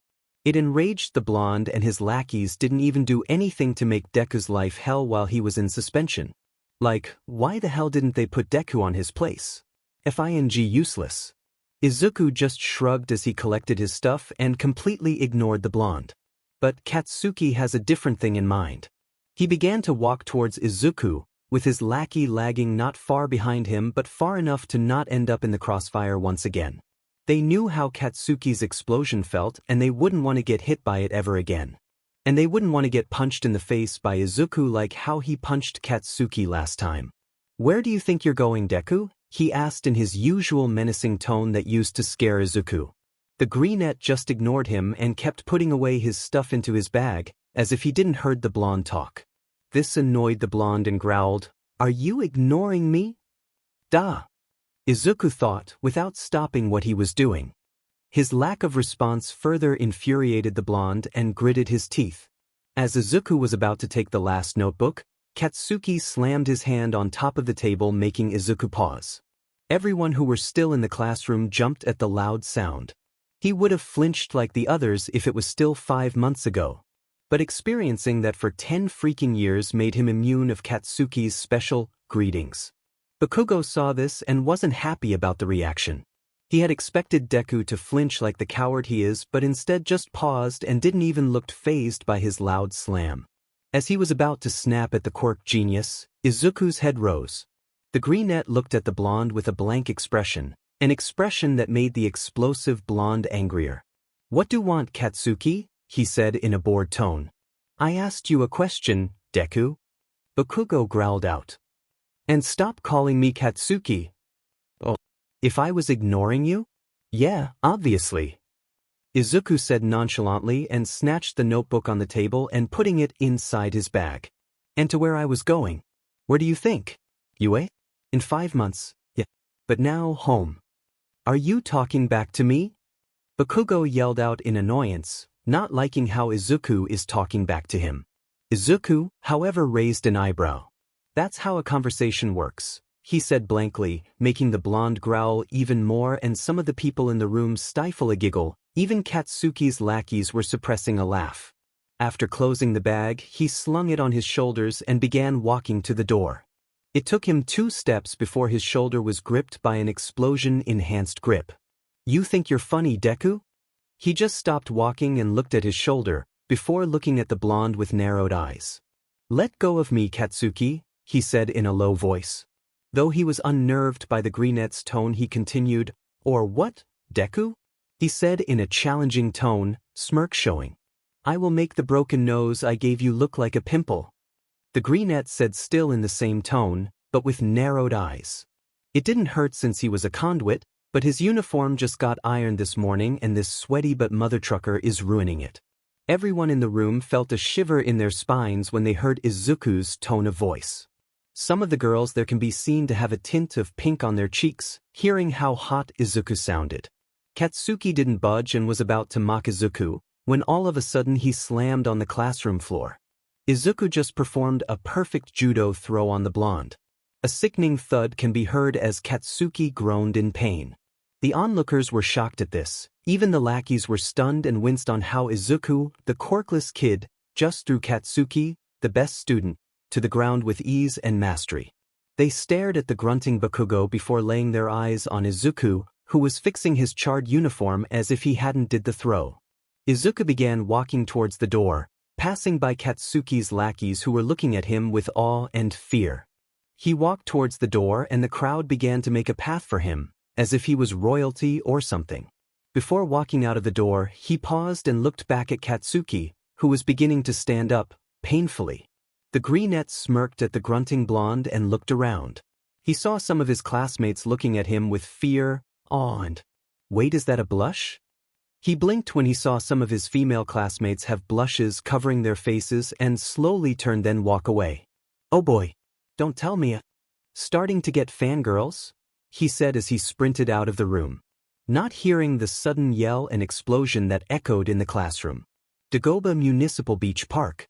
"It's been a while since the last time I've been here," said a nostalgic Toshinori Yagi. All Might is walking towards the stairs of the Dagoba Municipal Beach Park in a brisk pace. He was looking longingly at the ocean, completely ignoring the junk that is blocking the beach's stunning smooth, white sand.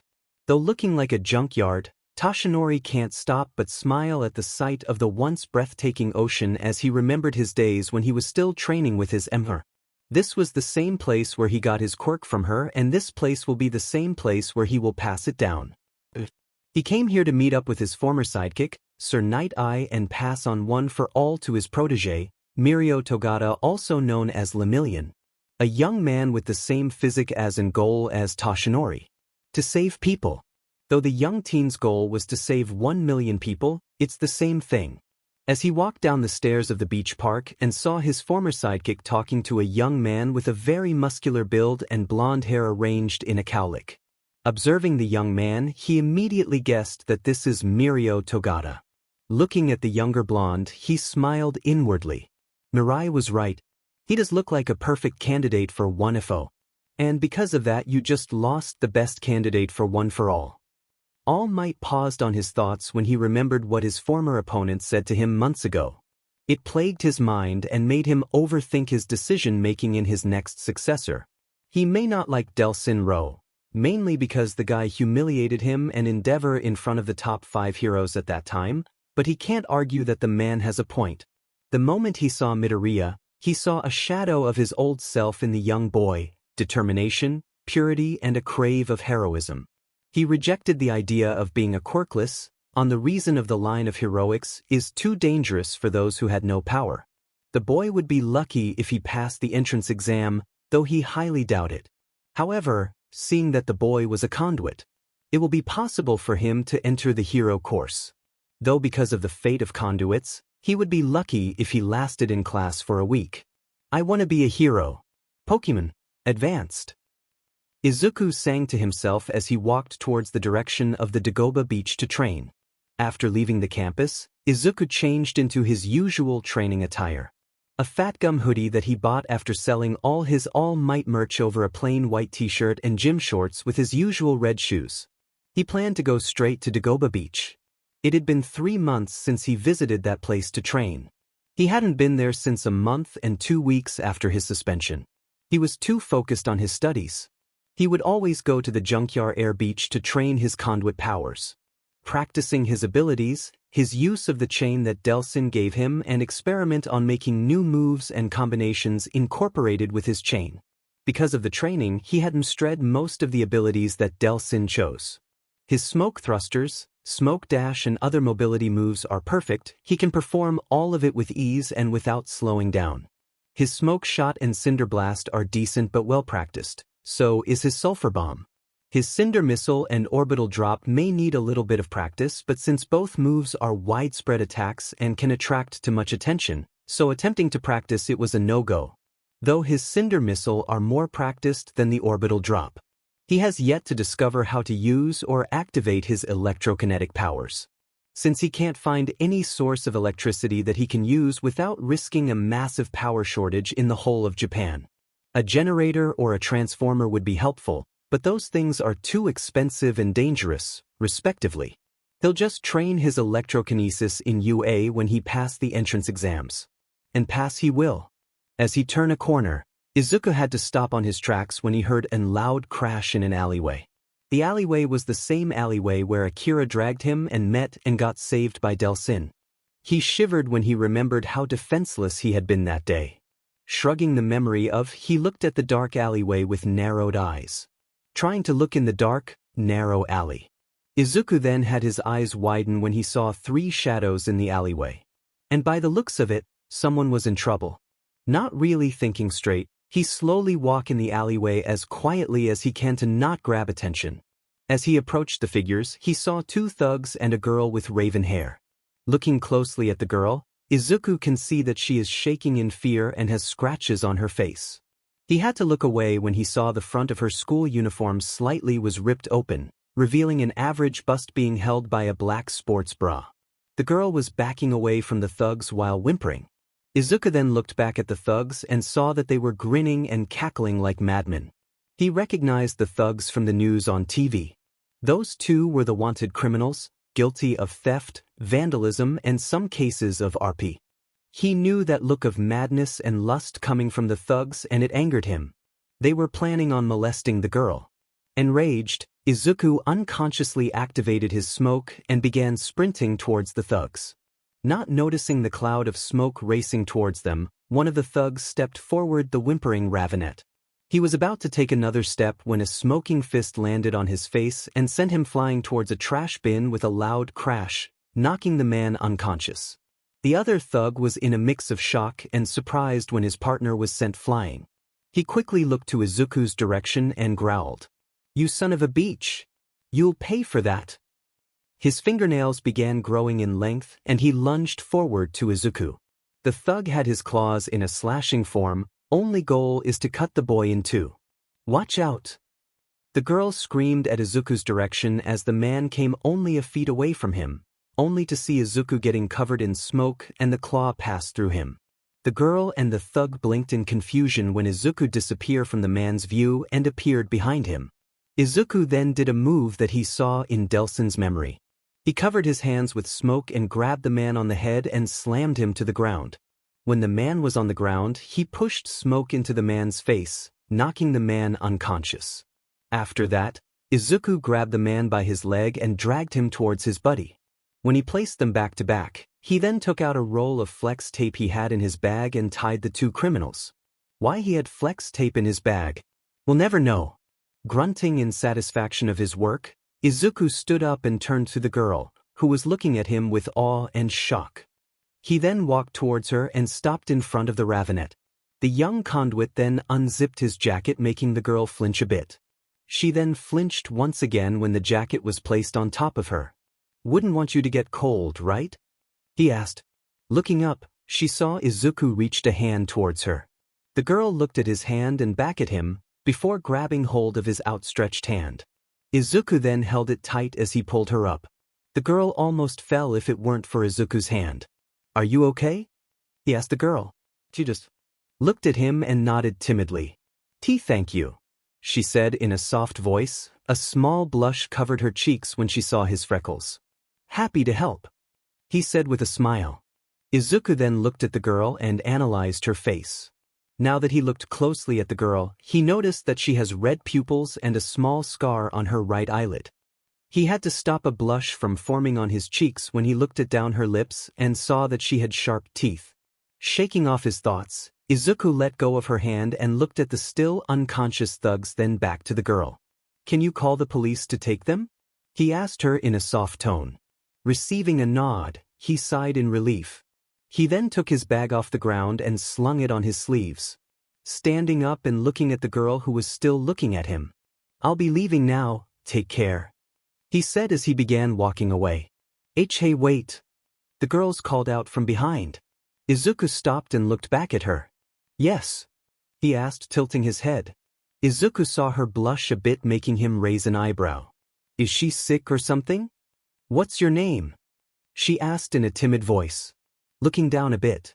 Izuku thought about it for a sec, then shrugged. No harm in telling her my name, right? Izuku. My name's Izuku Midoriya. How about you? Eiji Kirishima, she said while clutching the fat gum hoodie Izuku lent her. Thank you for saving me, she said, bowing repeatedly at the boy. Izuku couldn't help but chuckle at the girl's actions. He found it weird, in a good way, that a girl is bowing to him. You're welcome, Kiri-chan. Just be careful, okay? He said, earning a nod from the girl. He nodded to her. Before walking away, Izuku continued. Wouldn't want a appealing girl like you to get hurt, he said, winked before dashing away in a cloud of smoke, leaving a blushing Eiji. Eiji stared at the spot where Izuku was and smiled.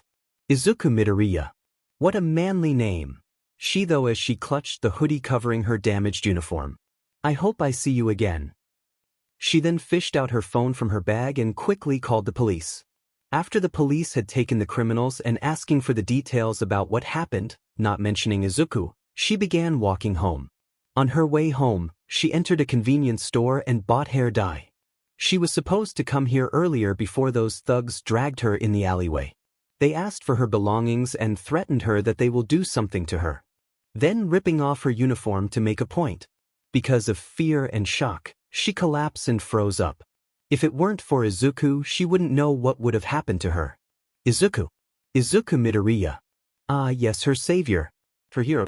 Her knight in shining armor. Eiji felt safe when she saw and held on his hand. The way he easily manhandled the thugs was so manly. The way he placed the hoodie on her was so manly. The way he looked at her was so manly. The way he complimented her was so manly. The way Izuku Midoriya radiated heroic vibes as he moved to save her was so manly. Blushing hard, she shook off her thoughts and went to the cosmetics section. Taking the red dye to pay for it, she began to wonder. Would he like it if I dyed my hair red? It took Izuku 20 minutes to get back to their apartment complex. He was supposed to go to Dagoba Beach, when he decided not to. His encounter with the thugs while saving a girl were enough of a training for him for now. He felt good saving someone who needs help, but had to leave immediately before any police or hero arrived at the location. He wouldn't risk his chances in entering UA by getting caught doing vigilante work, especially since he is a conduit. As he smoke-dashed his way home, he saw a truck not far from him driving past him with an uncontrollable speed. And a couple of meters in front of the truck was a woman passing the streets. Judging by the speed of the truck, it won't be long before it hit the woman. And since the woman was carrying grocery bags, knowing that the truck was going to hit the woman, Izuku began to smoke-dash towards the woman. With a burst of speed he was trying to outrun the truck. But it proved as a terribly hard task as the vehicle was too fast. This didn't stop Izuku as he pushed his limits and dashed faster. In a moment he was lagging behind the truck, next he was meters away from the vehicle and was now close to the woman. Without warning, Izuku scooped the woman in a bridle's carry and smoke-dashed to the other side of the pedestrian lane. To his luck and relief, they were only seconds before the truck sped past them with a loud honk but not even stopping. Izuku was breathing when he stopped. That was quite an effort for him. Good thing he began training his legs in running. And good thing he was fast enough to get to the woman. Speaking of the woman, "Ma'am, are you okay?" Izuku didn't get to continue as he blanched at when he recognized who the woman he had just saved. Sweating and shaking, Izuku looked at the woman still in his arms. "Oh no. In the quiet apartment of the Midoriya residence, a small click can be heard indicating that the door had just closed. Also means that Izuku just left the house for school. In the kitchen of the small apartment, Inko Midoriya is aimlessly washing her dishes. A sad expression was visible on the short woman's face.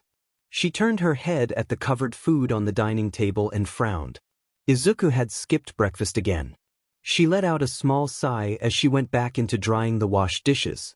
It had been 3 days ever since Inko was saved by her son as she was about to get hit by a speeding truck.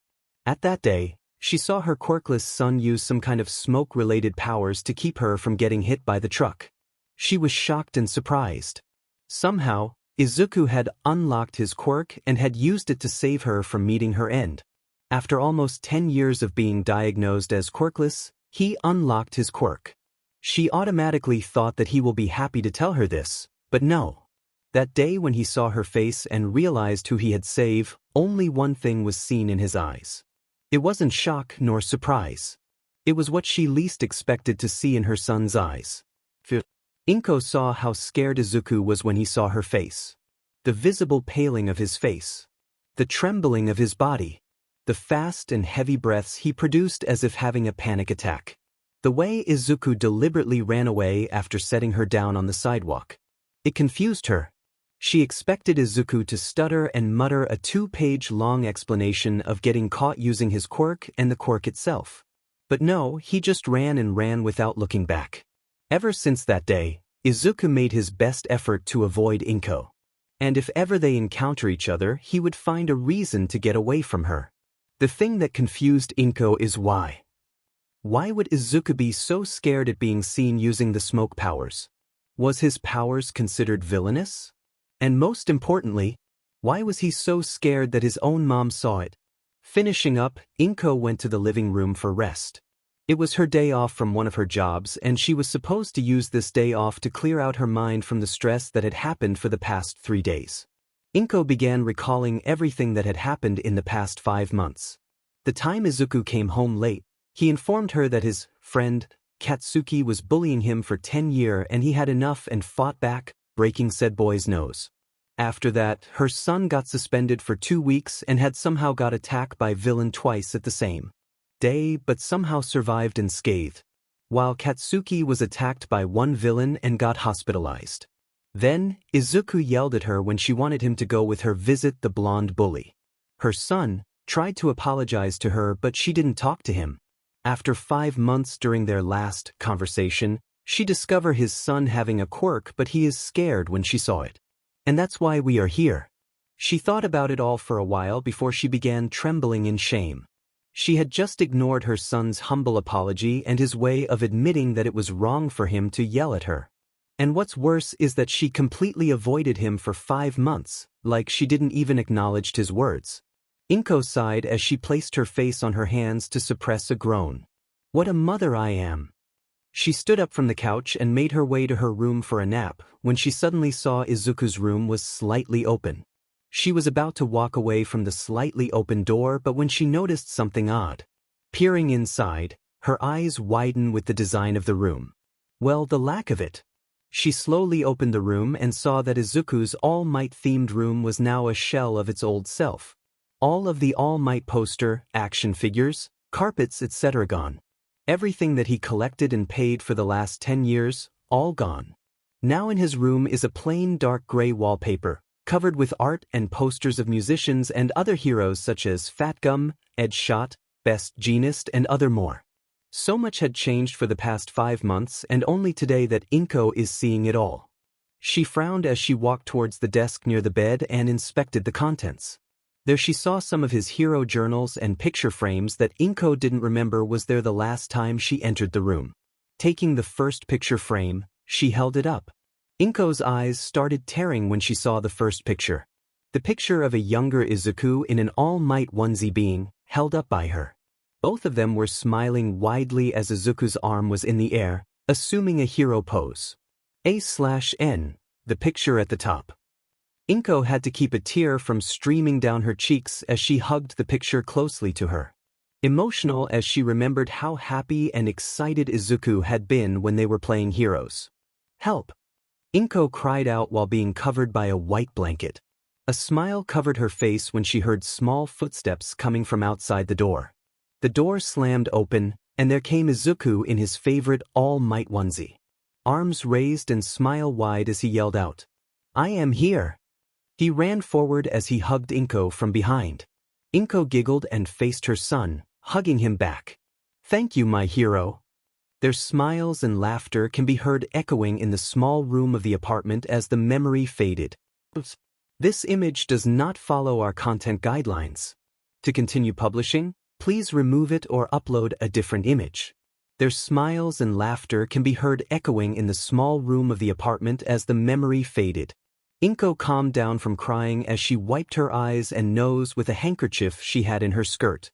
She let a small smile on her face as she placed the picture frame back down the desk. She looked at it for a second before looking on the other picture frame. The picture consists of 2 people on the stairs of the Dagoba Municipal Beach Park. The first one was Izuku, who was holding on the camera.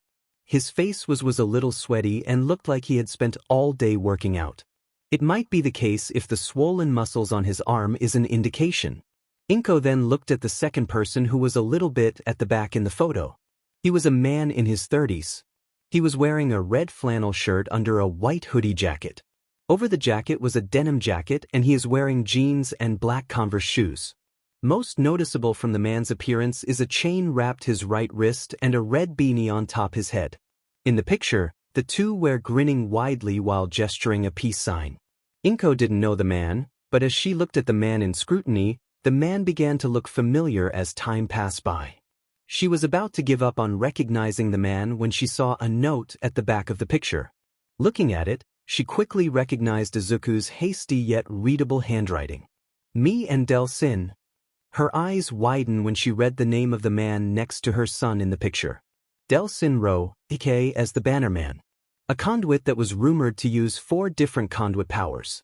The man who had been responsible that Seattle had been saved from a person called Augustine and the Department of Unified Protection, or the DUP. And even rumored to have faced All Might and had said to have beaten the symbol of peace. She began wondering why the man was with her son. Izuku never had anything similar to the Bannerman. Well, there is one that appears to be the only similarity from Izuku and the man. That would be his smoke quirk. Izuku's smoke quirk. No, wait. The smoke. Inko didn't really know if Izuku's smoke powers is a quirk. Her son never confirmed it. His smoke powers similarity with Delsin's, and the way he reacted when she saw the powers. Inko widened her eyes when she had put 2 on 2 together. Izuku, her son, is a conduit, or others would call them bioterrorists. No wonder why he had freaked out when she saw him use the smoke powers. The fear he had in his eyes at that time was fear of being pushed away, fear of being rejected, fear of being isolated. It was no secret that conduits, quirk users, and quirkless people live in one environment. But after what had happened in New Murray 14 years ago and in Seattle 7 years ago, the world had been skeptical to be around conduits and treat them worse than quirkless people. In terms of acceptability, quirkless people are more accepted than conduits. Though both are isolated and looked down upon, conduits get the shorter end of the stick. She began to tremble as another tear began to form in her eyes. Inko harshly wiped her tears and looked at the first picture with a determined expression. Her son had been suffering from far too long and she is going to change that. With Izuku. That'll put the ash blonde BSRD on the edge. Izuku thought as he did a thief vault over a trash can. He is on his way home and was doing small parkour moves on the small obstacles on the streets and alleyways. He had just made Bakugo back off in the best way possible. Blackmail. Not heroic, but successful. Flashback. Izuku had just placed the last notebook into his bag and was about to leave the classroom. On his way to the door when his path was blocked by Bakugo. Oh boy, here we go. Izuku groaned internally as he looked up at the blonde who had been looking at him with a sinister smirk in his face. Where do you think you're going, huh, you shitty nerd? How original. What do you want, Katsuki? Izuku said in a bland tone. He was getting tired of this encounter. Hell, this had been the 5th time this week and it's only Tuesday. The smirk in the blonde's face turned into a scowl for a solid 3 seconds before going back to a smirk. A smirk which Izuku didn't like one bit. He was about to leave when Katsuki began talking again. So, you're still applying to UA? He asked Izuku in a somewhat amused voice. Izuku had to stop his eyes from narrowing. The way the blonde was talking is really unsettling for his taste. Izuku then looked at the blonde's side and saw that his lackeys were not standing by him. He looked around the classroom and saw them standing near the door with a nervous expression. They were clearly not in what Katsuki was planning. And whatever his plan was, it wasn't good. Well, everything that Bakugo planned against him was never good. Yeah, what about it? Izuku said in a bored tone, but was mentally preparing himself. How are you going to pass the exams without a quirk? The question sounded more of an insult than a question. Izuku, however, just shrugged it off. I'll think of something. He said nonchalantly. Like using my conduit powers. Katsuki scoffed before looking at him directly at the eye. If you want to get a quirk, I know a way. This made Izuku raised one of his eyebrows. Not that he was interested, he was just curious where all of this will go. So as if taking the blonde's bait, he responded. Really? What is it? Katsuki only grinned like a maniac before saying the words. If you want a quirk, you can go swan dive off a rooftop and pray you'll get a quirk in your next life. He said with a laugh at the end as he turned away from Izuku. His plan was to make Izuku feel depressed for being powerless. Making the greenette feel useless and worthless so that the shitty nerd would crumble for being quirkless. He was so sure that the nerd would think twice before gyloing to UA and ruin his glory. If you want a quirk, you can go swan dive off a rooftop and pray you'll get a quirk in your next life. Bakugo was stopped on his tracks, wide-eyed as looked back at the green-haired boy. He saw Izuku looking at his phone as a curious expression. Before pressing it. If you want a quirk, you can go swan dive off a rooftop and pray you'll get a quirk in your next life. Izuku hummed, then looked at the blonde who was shocked and lost most of the colors on his face. Suicide baiting? Really, Katsuki? And you wanted to be a hero? Well, if UA found out about this, you'd be blacklisted. Izuku said as he saw the paling face of Katsuki turn into rage. Don't you dare! He was cut off when another recording was played, only this time, from behind. He looked at the direction and saw another of his classmates holding his own phone. When he was about to approach the boy who also got a recording of him, another recording played, this time from Izuku's back. Another recording played when Katsuki turned to glare at the person. He froze to see one of his lackeys holding his phone up. A serious expression etched on his face. I think this is the time for you grow up, Katsuki. Izuku said, making the blonde look back at him. And wake up to reality. Izuku walked past Katsuki, who continued glaring at him. That the world doesn't revolve around you. Watch your actions, Katsuki. Because it's only a matter of time before every single one in this classroom gets tired of your bullshit and used that recording against you. I'll see you tomorrow, Izuku said as he walked past Bakugo's lackey, nodding to them and exiting the room. After Izuku left, one by one, the other students left as they look at the still shell-shocked blonde. His lackeys were the last to leave, not looking back at him. As the class emptied and Bakugo was left alone, he snarled and released a loud explosion that was heard throughout the whole campus. End of flashback. That'll teach him some humility, he thought as he vaulted over a crate in a random alleyway. Izuku is beginning to love doing parkour. It was a great exercise and experience for him. He'd have to thank Delsin for teaching him how to do parkour. After taking a few steps, Izuku was now in front of their apartment building and had to suppress a wince when he remembered the day he saved his mom. He saw how surprised his mom was when she recognized him and was shocked when she noticed Izuku using his smoke powers. Ever since that time, Izuku made it his best effort to avoid his mom.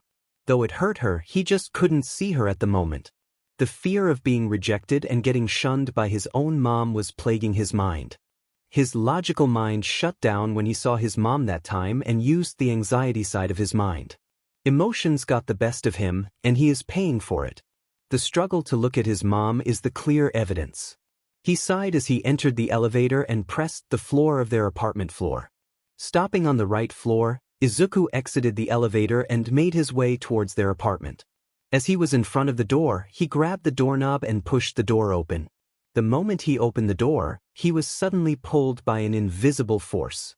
Said force forcefully pulled Izuku into the apartment. In confusion and slight fear, Izuku looked up and saw his mom with her hands held up. Izuku tried his best to struggle against the hold only to be squeezed tightly, making him release a groan of displeasure. Izuku, we need to talk, Inko said in a shaky voice, seemingly struggling to keep her son in place. Hearing the shakiness in his mom's voice, Izuku stopped struggling. He looked at his mom, who clearly relaxed. Looking away, Izuku slowly nodded, to Inko's pleasure. Seeing this, Inko slowly let Izuku down the couch as she sighed in relief. She then went to the kitchen to get some drinks, leaving Izuku on his own. Izuku was shifting anxiously on his side of the couch while waiting for his mom to come back. Not really mentally prepared to have a conversation with his mom. In his anxiety, he began to look around in the living room. It had been that long since he had stayed in this room. Izuku was too busy in his Conduit training to relax on the couch.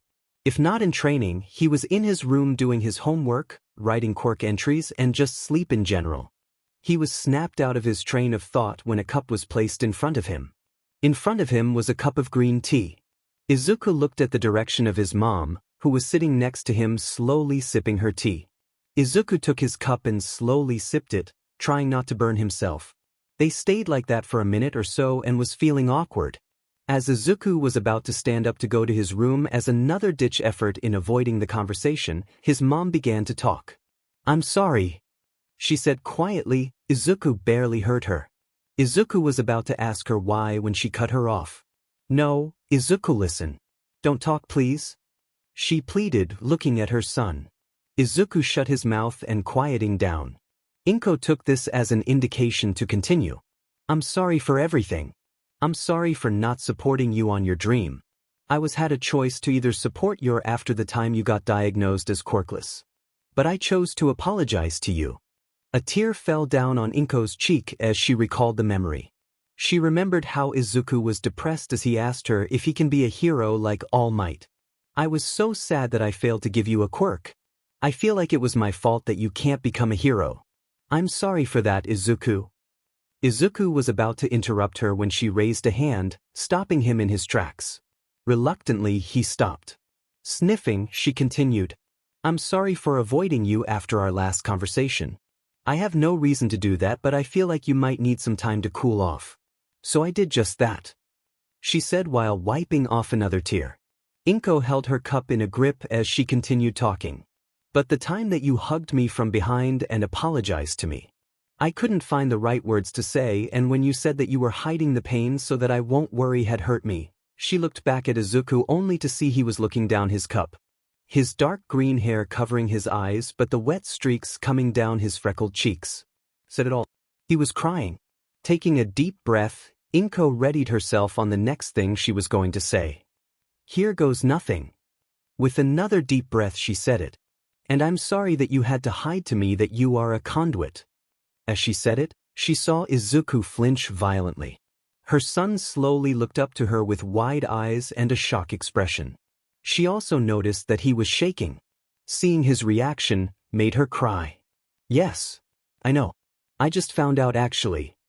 She chuckled slightly. What are the chances that you met the Bannerman in person? Her chuckling ended as she turned towards Izuku and gave him a small smile. Even though you hid the fact that you are a conduit from me, I can't blame you. I know how conduits are treated in the society, and I know that you are afraid to be isolated from your peers and by extension, from me. Inko wiped a tear off her cheeks before finishing her cup of tea and standing up. I saw it in your eyes that day. Fear of being pushed away and isolated. I understand you. Though some things had been in shambles between us, just know that quirkless or not, conduit or not, you will always be my little Izuku. The person who saved me from my end. Thank you, she said as she walked in front of Izuku and placed a small kiss on top of his head. Lifting her head from his head, she smiled sadly. I love you. With that she left for the kitchen. Well, that is when she heard Izuku stand up. She looked back at her son who had just stood up, face shadowed by his hair. Inko stared at Izuku as his face began to show a look of hesitation as he slowly turned away. Knowing his son was going to his room, she frowned. Izuku was contemplating what to do. He had been confused after his mom had finished talking. On one hand, he could just accept his mom's apology and mend the relationship they have, and on the other hand, ignore his mom's apology like how she had done to him. It should be an easy choice, but his stressed mind is making it hard for him to decide. Thinking he could use some fresh air, Izuku stood up and slowly turned away. However, as he turned away, he saw in front of him was the picture he had on his desk. It was now placed on top of the table holding the television. His confusion being crushed by emotion, Izuku turned back to his mom and used smoke dash to tackle her into a hug. Yelping in surprise, Inko caught Izuku on her arms. He was hugging her tightly as he sobbed his eyes out. Muttering apologies and more apologies, Inko couldn't handle it any longer and hugged him back. They stayed like that, hugging each other, loving how the feeling of their bodies being close to each other. For the first time since 5 months ago, they felt safe on each other's arms, silently vowing to protect each other in any way possible. As they hugged it out, Inko began thinking of Izuku's father and how happy he would be to see them both making up for their mistakes. She smiled as she thought of Izuku's late father, Cole McGrath. UA High School, an academy that boasts the best education in Japan. It sits atop a forested hill that overlooks Mustafu, alma mater of All Might and other famous and underrated heroes all over Japan. A place where future heroes study the basics and train their quirks and skills to the fullest. The place where our green-haired conduit can be seen standing in front of said school, looking at the might and glory that the establishment gives out. The reason he is in front of the campus is quite simple. Today was the entrance exam for the new school year. To say that Izuku was excited would be a huge understatement. He was so excited that he hadn't slept, as his body was literally shaking as he laid down on his bed. The green mophead just stared at his room's ceiling and began thinking about how he would ace the exam and get accepted to his dream school. He was so excited that he almost forgot to say goodbye to his mom when he bolted out of their apartment after eating breakfast. Izuku quickly used smoke dash to go back inside and give his mom a hug and a kiss on the forehead. He whispered, "I'll be back," and "wish me luck," as he separated from the older Midoriya and ran off the apartment. Inko had to suppress a giggle at her son's antics and wish him good luck as she washed the dishes. After their talk and clearing out the misunderstandings they had a couple of months ago, the bond that had been shattered is growing stronger as they slowly but surely fix their relationship. Since then, they have spent time together, making up for the lost time since Izuku was diagnosed as quirkless. They went to parks, picnics, the movies, and shopping. Izuku even applied for a membership at a nearby gym for his mom, to help her lose some weight, be healthier, and become fit like back when Izuku was still young. Inko was hesitant at first since they didn't have the money to get the membership, But Izuku was persistent and showed her the money he got from selling his All Might collection. He chuckled when he remembered how she passed out after seeing the amount of money he got, grumbling about how many zeros were in Izuku's bank account. As they talked about what they had been doing in the past months, Izuku told her how he became a conduit and how Banner Mandelson Ro had trained him to control his smoke powers. Izuku may or may not have received a bonk on the head when his mom heard how he grabbed an electric-filled hand from his former captor, Akira, the first conduit he encountered. He even told her how he had been conversing with Katsuki. Although she was a tad bit disappointed that Izuku would outright use blackmail to keep the boy in check, Inko was happy that Izuku had grown out of his shell of anxious insecurity and became more confident, albeit cocky from time to time. Izuku smiled fondly as he remembered how he and his mom grew closer. They promised each other that they would help each other grow and become a better person, son, mother, and friend. A promise Izuku was going to keep and wouldn't think of breaking. His thoughts were cut off by a voice from behind. "Move it, Deku," came the loud voice of Katsuki Bakugo, making the green-haired conduit blink as he turned around to see the scowling ash blonde. Instead of giving him a scowl of his own, Izuku did the opposite. He smiled and waved at the explosive teen. "Good morning to you too, Katsuki. How's your suspension been?" He said it in a cheerful tone, smirking inwardly when he saw the blonde's scowl deepen. Katsuki just got suspended for 3 weeks again. Reason: he tried to use his quirk on Izuku while the greenette was just minding his own business in the cafeteria. Tried, because Izuku had effortlessly dodged the attack, leading to the blonde blasting the food on the table, scattering the food all over the cafeteria floor and, coincidentally, on the school principal, who was just passing by. To say Katsuki was scared is an understatement. He almost got himself expelled if it weren't for his clean record, earning him a suspension instead of expulsion. He was also ordered to write an apology letter to Izuku and wear quirk suppression bracers, which Izuku saw still worn on the blonde's arm. The explosion user gave Izuku a death glare and walked forward, bumping shoulders with the green-haired teen. "Don't stand in my way, or I'll kill you." He said this as he walked towards the entrance of the building. "That's a really heroic thing to say there, Katsuki." Izuku retorted at the retreating blonde and shook his head. He never changes. Sighing to himself, he took a step forward towards the building where Bakugo entered. He walked forward at a slow pace. This way he won't trip on his feet. Well, who would be that clumsy to trip on their feet? And just as he thought that, he tripped. "You just had to jinx it, huh, Izuku?" he thought as he let himself fall, seemingly accepting his fate when he noticed that he wasn't falling. He blinked once, blinked twice, and slightly panicked. How was he not falling? "Are you okay?" A feminine voice called out to Izuku, who felt a pair of hands touch his bag and arm before placing him on his feet. "It's my quirk. Sorry for using it on you." The voice of a girl spoke as she placed her hands together and smiled. "Well, it's a bad omen to trip and fall." He looked in the direction of the voice and saw a short girl with shoulder-length brown or auburn hair in a bobbed cut with 2 strands framing her face. She has a round face and eyes similar to Izuku's, and perpetual pink blushes on her cheeks. Observing her face, Izuku can only think of one thing to describe her. Cute. Izuku thought as he smiled back at the girl. "Thanks for catching me. Kinda got off balance there. That would have been embarrassing." He scratched the back of his head before reaching out his hand.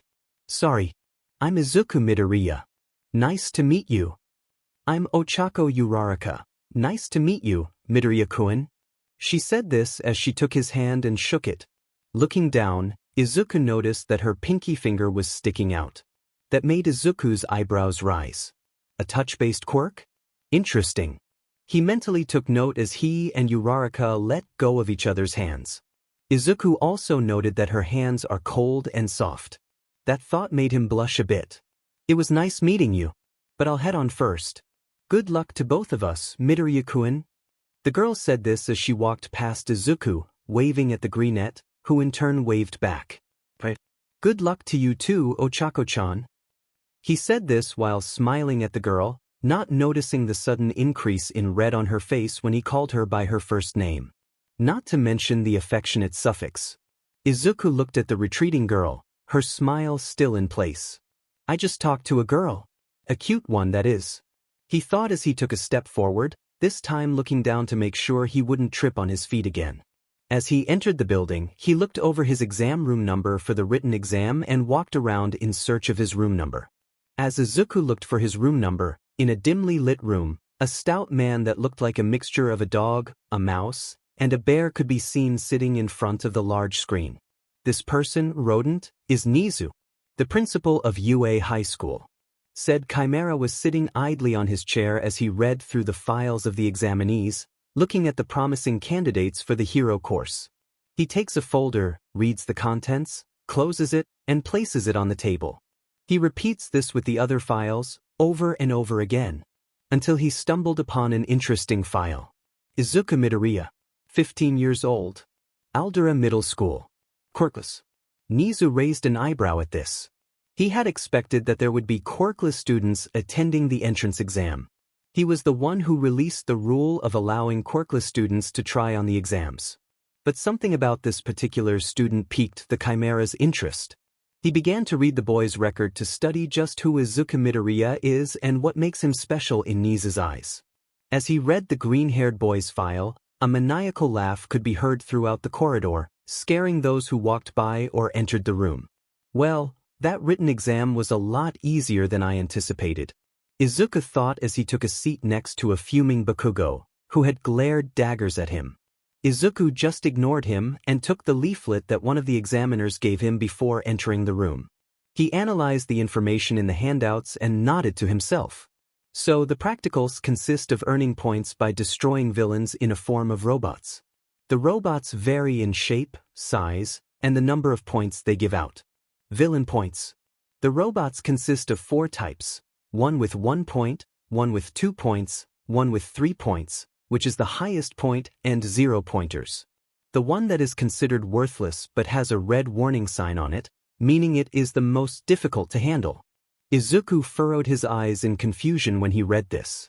How could the one with the fewest points have the highest potential to hurt students? There was something odd about this exam, and he couldn't put his finger on it. And you with the curly green hair. Izuku was cut off his inner musings when he heard a loud voice call out. Blinking to himself, Izuku looked up from the handout and looked in the direction of the voice. Looking up, he was confused to see the majority of the people in the room were looking at him, and a tall, blue-haired boy with glasses was standing rows ahead of him, pointing at Izuku. A disapproving glare can be seen on the tall boy's face. You haven't been listening this whole time. It is quite unpleasant for a student who aims to get accepted in you, the tall boy said, still glaring at Izuku. If you aren't going to take this exam seriously, then please leave immediately. Izuku blinked at the boy's statement.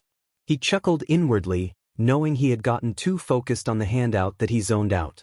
Though the guy was right that he wasn't paying attention, he wasn't happy that the blue hair guy had obviously interrupted the explanation, judging by present Mick's frown directed at the prick. He thought of shutting the boy down, but he was still deep in thought about what he had just read and still wanted to keep reading the leaflet. That's why Izuku found the best solution when you were in this situation. Izuku held the handout in his hand before opening it in a very dramatic way and placing his face in the small piece of paper, completely ignoring the tall boy. Said boy had his left eye twitching in indignation and irritation as chuckles and giggles could be heard throughout the place. He had just been ignored by some delinquents who didn't even dare to listen to present Mick's explanation. He was about to call Izuku out again. The loud hero interrupted him and further explained the exams. As present Mike gave them another word of encouragement, Izuku could feel the glare coming from the tall boy from earlier and Katsuki's as well. He shrugged them off and quickly went to the changing room to get ready for the practical exams, mind still processing the hidden meaning of the exam. As he changed into his green jumpsuit and red shoes, A/N, like in canon I think, before going to the designated buses to where their exams are being held.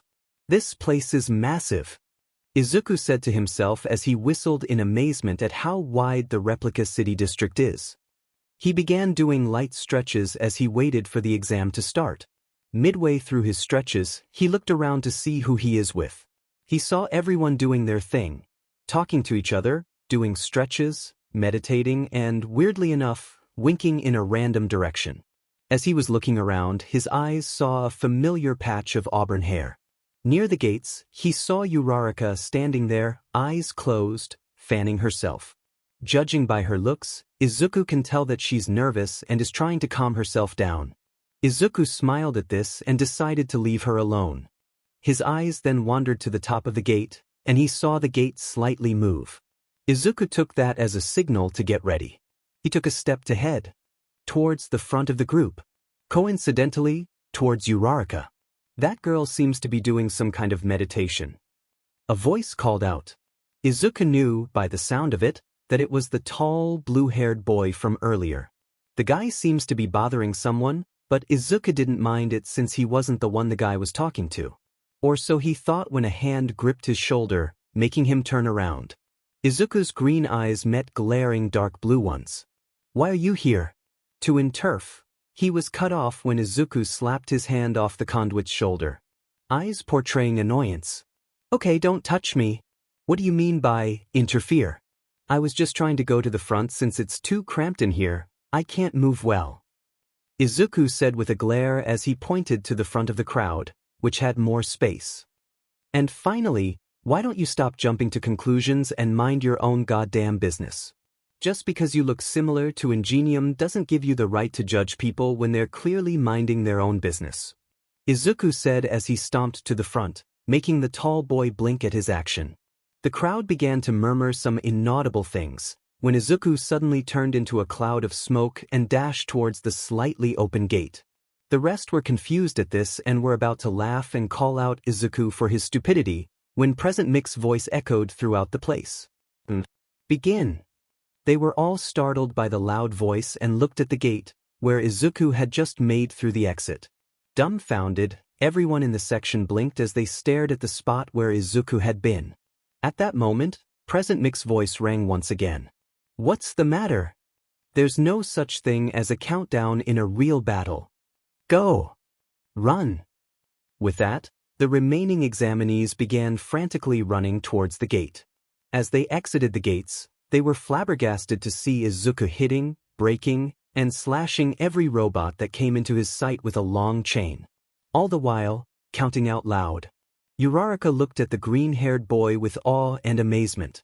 He was destroying and dodging the robots with ease and precision, like it was second nature to him. They watched Izuku wrap his chain around his wrist and use smoke drain to absorb the smoke coming from the destroyed robots before looking in their direction. Izuku looked shocked at first before he narrowed his eyes. He began channeling smoke with his left hand, charging up a cinder blast, and pointing in the direction of the onlookers. The crowd began panicking when Izuku pointed an attack towards them. As they used their quirks or anything around them to block whatever attack the greenette was charging up, they heard an explosion and a loud thud from behind. Turning around, they widen their eyes when they see a three-pointer without a head lying on the ground, charred and sparking. They stared at the downed robot for a moment before looking back at the smirking Izuku, who still had his arm outstretched. 25 points, he said to no one in particular as he winked at the crowd before smoke enveloped his body. Later. And with that, Izuku used Smoke Dash to navigate an alleyway as explosions could be heard in the background, leaving a dumbfounded crowd who began frantically destroying any robot they came across. Dropping another robot to the ground, Uraraka looked at the alleyway where Izuku had just gone through and began to think to herself. "Just who are you, Midoriya-kun?" With energy. In the same dimly lit room as earlier, Nizu sat in front of a screen that overlooked the whole practical exams. He was smiling cheerfully as he observed each student doing their best to get as many points as they could. A strict time limit and a vast battleground. There's nothing quite like it to bring the zeal in everyone's heart into the field and how their skills. Pausing, he looked to his left to see an examinee with 6 arms in a web-like pattern spread out, standing on top of a small building. The ability to grasp the situation quickly and accurately, he said as he looked over to the top to see the same tall boy, using his legs that somehow have engines to kick a swarm of robots into pieces. The ability to create a dynamic entry without being late to the party. He then looked to the right to see a boy with blonde hair shooting lasers from his navel at the robots in front of him while somehow looking at the camera. This made most of the onlookers shiver. How the hell did he notice the camera? Nizu chuckled as he spoke again, the ability to face any obstacle with a cool, calm composure. He then looked in the center to see two different screens side by side. On the screen, one shows Katsuki destroying a three-pointer robot with a feral smirk on his face. The other shows Izuku dodging a two-pointer robot's massive fist by turning into smoke, phasing through it, and blowing it up with a quick smoke shot to the exposed metal neck. And of course, sheer fighting prowess. He smiled as he looked to his sides at the other occupants in the room. We can gauge their respective levels of those foundational skills by way of the point system. The mouse/dog/bear man finished as the other occupants nodded at his statement. Oh my, we've raked in an interesting bunch this year. The sultry voice of the 18-plus hero, Midnight said as she liked her lower lip. We can't be sure of that yet. All Might said, lifting the cover of a red button. The real test starts now. He said this as he pushed the red button, and a loud horn echoed throughout the battlefield. With Izuku. And that's the last of them. He said this as he whipped his chain back to his wrist and used smoke drain on the smoking pile of destroyed robots. He smiled at his accomplishments and wiped a bead of sweat from his chin. I'm pretty sure 71 points is enough to pass, right? He said nothing to anyone in particular as he sighed. To say the exams had been weird would be like saying that Bakugo smells like burnt bananas. Well, that'll be blasphemous to the banana. Izuku just met the weirdest bunch in these exams. First, as he was running around the field in search of robots, he saw a short kid with purple spheres attached to his head being chased by a three-pointer. Seeing the kid in a state of panic, Izuku did what he thought was best and destroyed the robot, saving the purple-haired, bald boy. This act of kindness, however, enraged the midget, who screamed at Izuku, telling him that he stole the boy's point. This almost made Izuku punt the short kid to next week, but he decided not to. The Conduit just apologized, and smoke dashed away, leaving the midget to himself. After that unfortunate encounter, on his 50th point, Izuku found another robot. This time it was a two-pointer. It was a robot that looked like a scorpion. Izuku did quick work with its pincers and stinger and was about to finish it off, when a laser beam hit the robot, destroying it in the process. Izuku was livid. Someone just stole his point. He looked at the culprit and saw that the one who stole his point was the blonde kid that keeps looking and/or winking in a random direction. What angered Izuku was that the kid just ran away after taking the point. Izuku was about to beat the living CRP out of the blonde kid when he saw a tall kid with messy, indigo-colored hair that flared out in large tufts around his head and notably straight teeth. Said kid was having trouble with the robots and was backed up into a corner. Like what he did to the short kid, he destroyed the robot, saving the boy in the process. And like what happened with the short kid, this one also got mad at him but didn't say it verbally.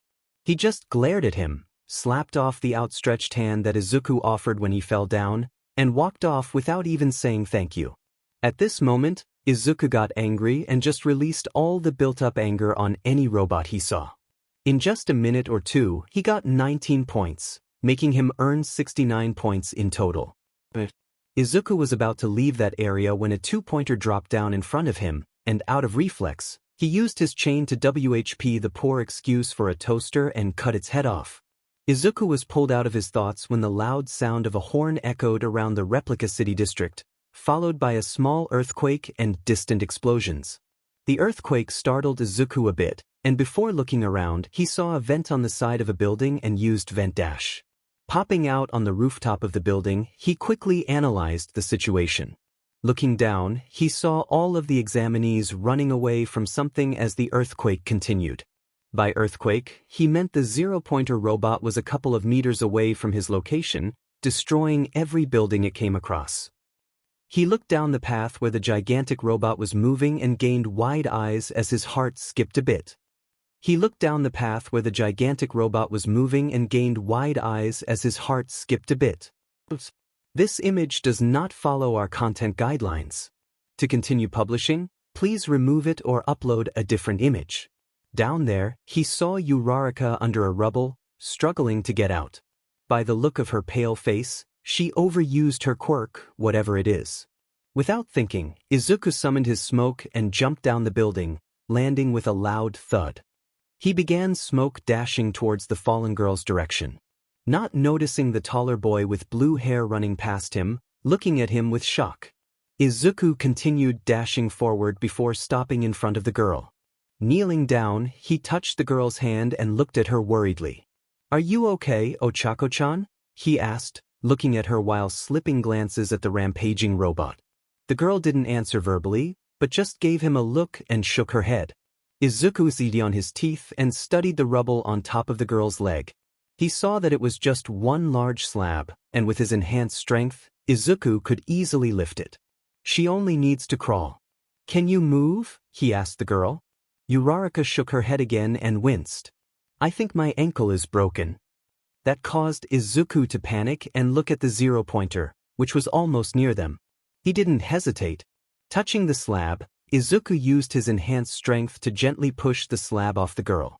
After making sure that the slab was completely off the girl, he carried her bridal style and smoke dashed away, barely dodging a massive fist that landed on the spot where the two were. When they were near the others, Izuku stopped and looked back at the zero-pointer, who was destroying another building. He saw more examinees running towards them, and some were tripping on debris. Izuku couldn't help but be worried. He looked down at Uraraka, who was still wincing and looking at the gigantic robot. Izuku had two choices. He just run away as the zero-pointer destroyed the whole place and injured more students. B. Let Uraraka down, destroy the zero-pointer, and stop it from destroying everything. Without hesitation, Izuku slowly placed the injured girl down, earning a confused look from Uraraka. He simply gave her a reassuring smile, before turning into a cloud of smoke and dashing towards the giant robot. Ignoring the yell from Uraraka, he used the double air dash when a chunk of a building was thrown at him.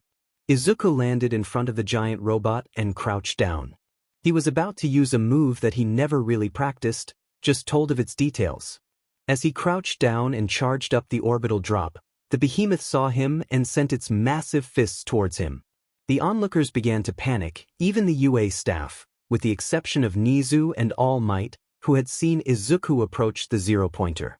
As the robot's fist landed on Izuku, well on the spot where the boy had been, 3 balls of smoke spun around the metal limb and past it before they all collided with each other as Izuku appeared in the air. Then, as he was in the air, Izuku tilted his upper body to let himself fall down, with his fist outstretched towards the head of the zero-pointer and his smoke thrusters activated for a faster velocity and a stronger force.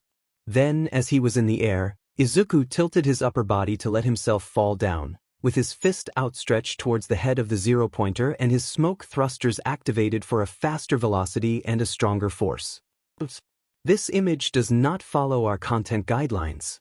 To continue publishing, please remove it or upload a different image.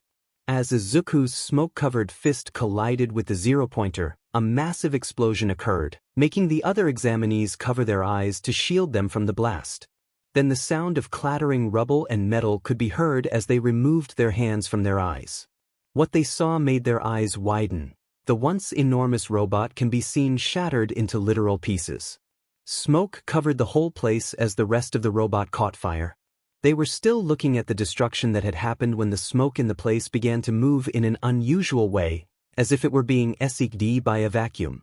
After a solid 10 seconds, the smoke in the area completely dissipated, and in the center of it all was Izuku Midoriya, standing straight with his hands outstretched as his arms glow orange. Dropping his arms down, Izuku sighed in relief as Present Mix's voice echoed around the city district. "Time's up." With energy, the Chimera began smiling as he stared at the boy. He recognized that move and knew only one person who had done it before.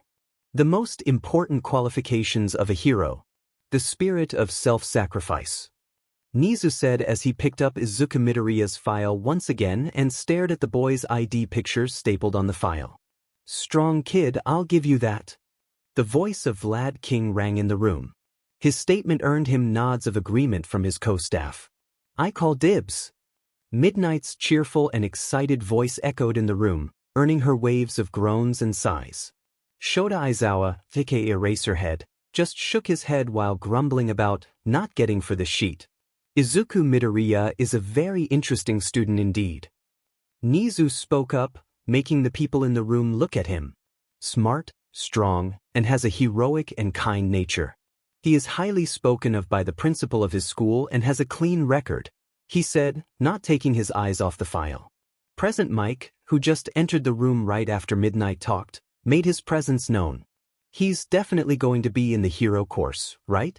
I mean, he has enough villain points and secret points. Heck, he even has a strong quirk. This earned nods and vocal agreement from the rest of the people in the room, except for All Might and Nizu. Actually, he's quirkless.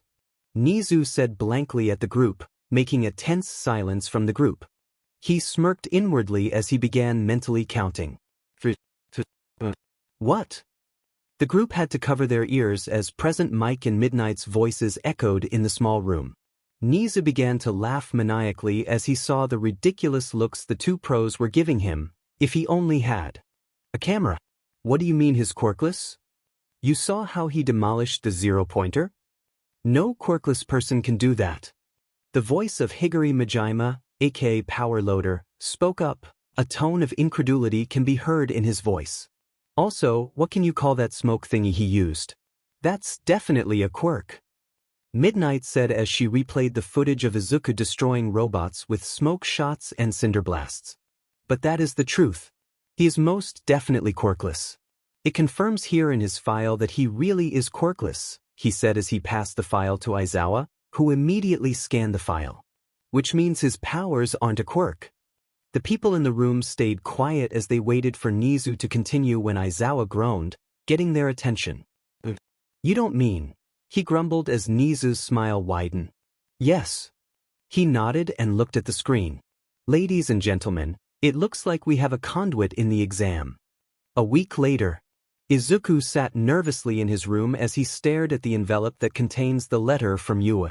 It just arrived a couple of minutes ago and he hadn't moved an inch to peek at the letter in front of him. He began taking deep breaths to calm himself. Kind of funny how he can demolish a robot with the size of a skyscraper and is scared of a small letter. Well, he may have become more confident socially ever since he met Delsin, but that doesn't change the fact that he is still Izuku Midoriya. The same kid who got suspended for breaking Katsuki Bakugo's nose and former All Might fanboy. After wasting 2 minutes, he took the envelope and opened it. Gently tilting the envelope down, he was surprised to see a small yellow disc with the red letter, U written on the top of it.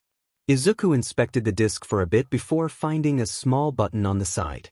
Not seeing anything wrong with it, he clicked it and a hologram appeared. His eyes widened when he saw who was in the hologram. In the streets of Mustafu, sounds of footsteps can be heard as a figure was jumping from building to building. The sun is not up yet, but the figure gracefully and perfectly performs some flips and vaults over trash cans, ramps and railings. The precision and grace he shows in the tricks he performs would make even Delsin row in shame. As the figure performed a monkey vault over a railing, he let himself drop and landed his feet on ledge of a building. Breathing slightly, he turned around to the rising sun that slowly lit up Japan. Smiling at the view, the figure didn't even notice the wind build up and blew off his hoodie, revealing his forest green hair and matching eyes. Said figure can be identified as Izuku Midoriya, a conduit. An excited glint in his eyes can be seen as he gazed at the rising ball of light. Today was his first day of class in UA High School, and to say he was excitement was an understatement. Ever since he got the results from the entrance exam, he became giddy and jumpy. Well, who wouldn't when the person you admire and look up to gave him the results of his exam? Flashback. Izuku stared at the projector with wide eyes. He was expecting a pro hero that works at UA to give him the results of his entrance exam. He was expecting either Present Mike or Midnight to show up as a hologram, but he didn't expect it to be his mentor, Delsin Ro, to appear before him as a hologram. Hey, Izuku. How's it been? The banner man in his usual attire of white hoodie and denim vest said with a wave. Before Izuku could stutter out a response, Delsin spoke up. And before you talk back to me like an idiot, don't. This is just a recorded message from Yue, he said with a knowing smirk. Izuku had to stop a blush from forming on his face. Delsin knew him well, even with the small time they spent with each other. Anyway, let's go to your scores. Delsin suddenly took out a card from his denim vest and cleared his throat. In the written test, you have score 99 over 100% correct answers, ranking yourself in the first place, closely followed by Katsuki Bakugo with 98.9%. Izuku saw the small smirk from the man and smirked to himself. He knew that Del wasn't supposed to reveal that, yet the older Conduit shared the results to the Greenette. Izuku knew that Delsin just wanted to give him more information about the blonde's test. And hearing that he got a higher score than the blonde made his day. Delsin then flipped the card and read the other contents. And now for the practical test. During that portion of the exam, you were able to accumulate 71 villain points. Enough to pass and enough to land you straight to second place, only behind Katsuki Bakugo. That caused a frown to appear on Izuku's face. His frown, however, was removed when Delsin continued. Well, that would be the case if villain points were the only points that is needed in the exams. The screen then shifted to two words that caught his attention. Rescue points. He read the words out loud before it disappeared, and the scene then shows him in the exam. The moment he separately saved the grape-head midget and sleep-deprived kid from getting hurt or potentially killed by the robots from the exam. He shook of the anger and irritation that he felt back in the exam as the two didn't even acknowledge his good deed and even brushed him off, going far to accusing him of stealing their points. Ungrateful BSTRDS. He whispered as he stared back at the projection and saw himself run over to Uraraka, who almost got crushed by the zero-pointer, and brought her to safety. It then showed him performing the orbital drop to the skyscraper-sized robot and blowing it up to shreds. He awed at himself for performing the move perfectly. It was dangerous to do it without practice, but hey. He did it and was able to save people because of it. Plus, it looked awesome. That's what matters. As Izuku waited for the projection to turn back to Delsin, his eyes widened when the scene changed to Uraraka with her school uniform talking to Present Mike. He was shocked to hear that she wants to give him some of her points for saving her, only for her offer to be brushed off by Present Mike. The hero then told her to cheer up, and there will be surprise for both of them. With your act of heroism, the school judges awards you 10 points for saving the grape-headed boy, 10 points for saving the sleep-deprived kid, 20 for saving the cute girl, and lastly, 30 points for stopping the zero-pointer from destroying the area and potentially hurting the other examinees in the area. Delsin smiled fondly. I would have gave you 70 points for performing the orbital drop perfectly, but I don't work at UA which SCKS. Izuku saw the man pout a bit, making him sweat drop. He forgot how childish his friend/mentor can be. A voice was heard in the background. Yeah, he did the orbital drop better than you do. It was Fetch. Izuku saw a tick mark appear on Delsin's forehead as he glared at a direction. Shut up, Fetch. He then heard the woman laugh and the older Conduit sighed.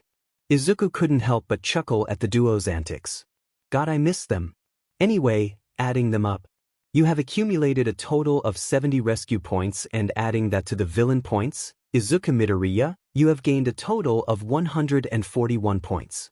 Izuku's eyes widen. 141 points? Does that mean?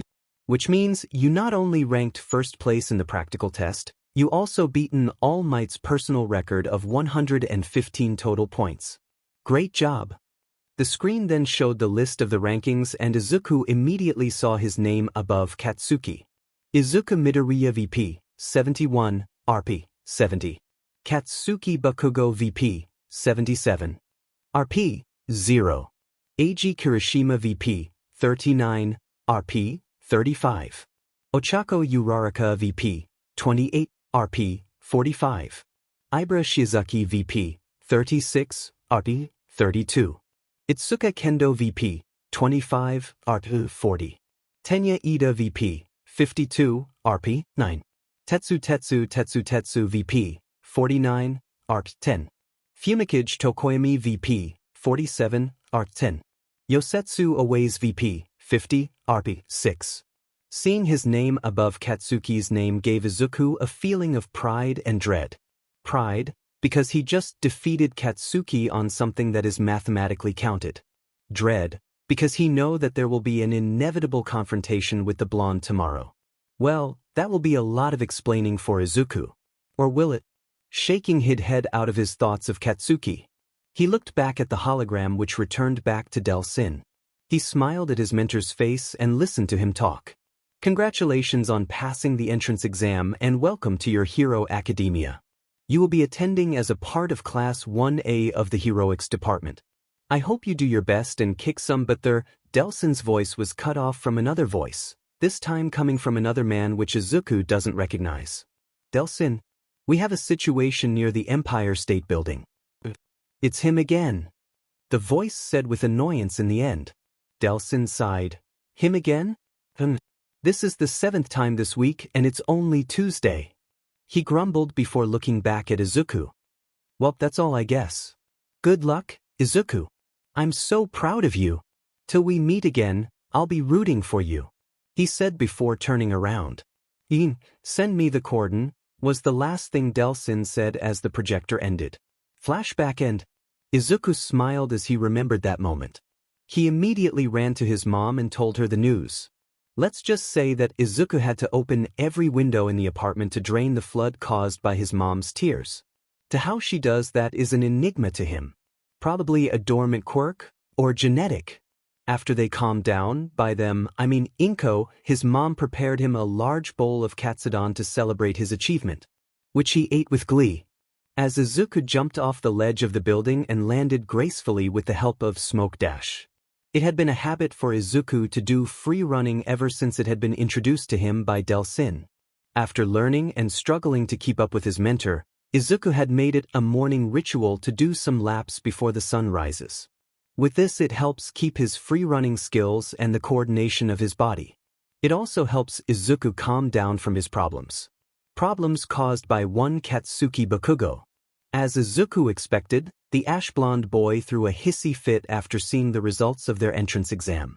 After getting congratulated by their homeroom teacher, Katsuki pulled him to a corner and demanded him answers on how he had cheated his way to UA. Normally, Izuku would ignore this, but the blonde was questioning his intellectual ability and how he bribed his test results. It annoyed him. And when Katsuki began spewing bullshit about Izuku stealing his glory, Izuku had enough. So after a surprise punch on the gut, Izuku gave Katsuki a little reality check.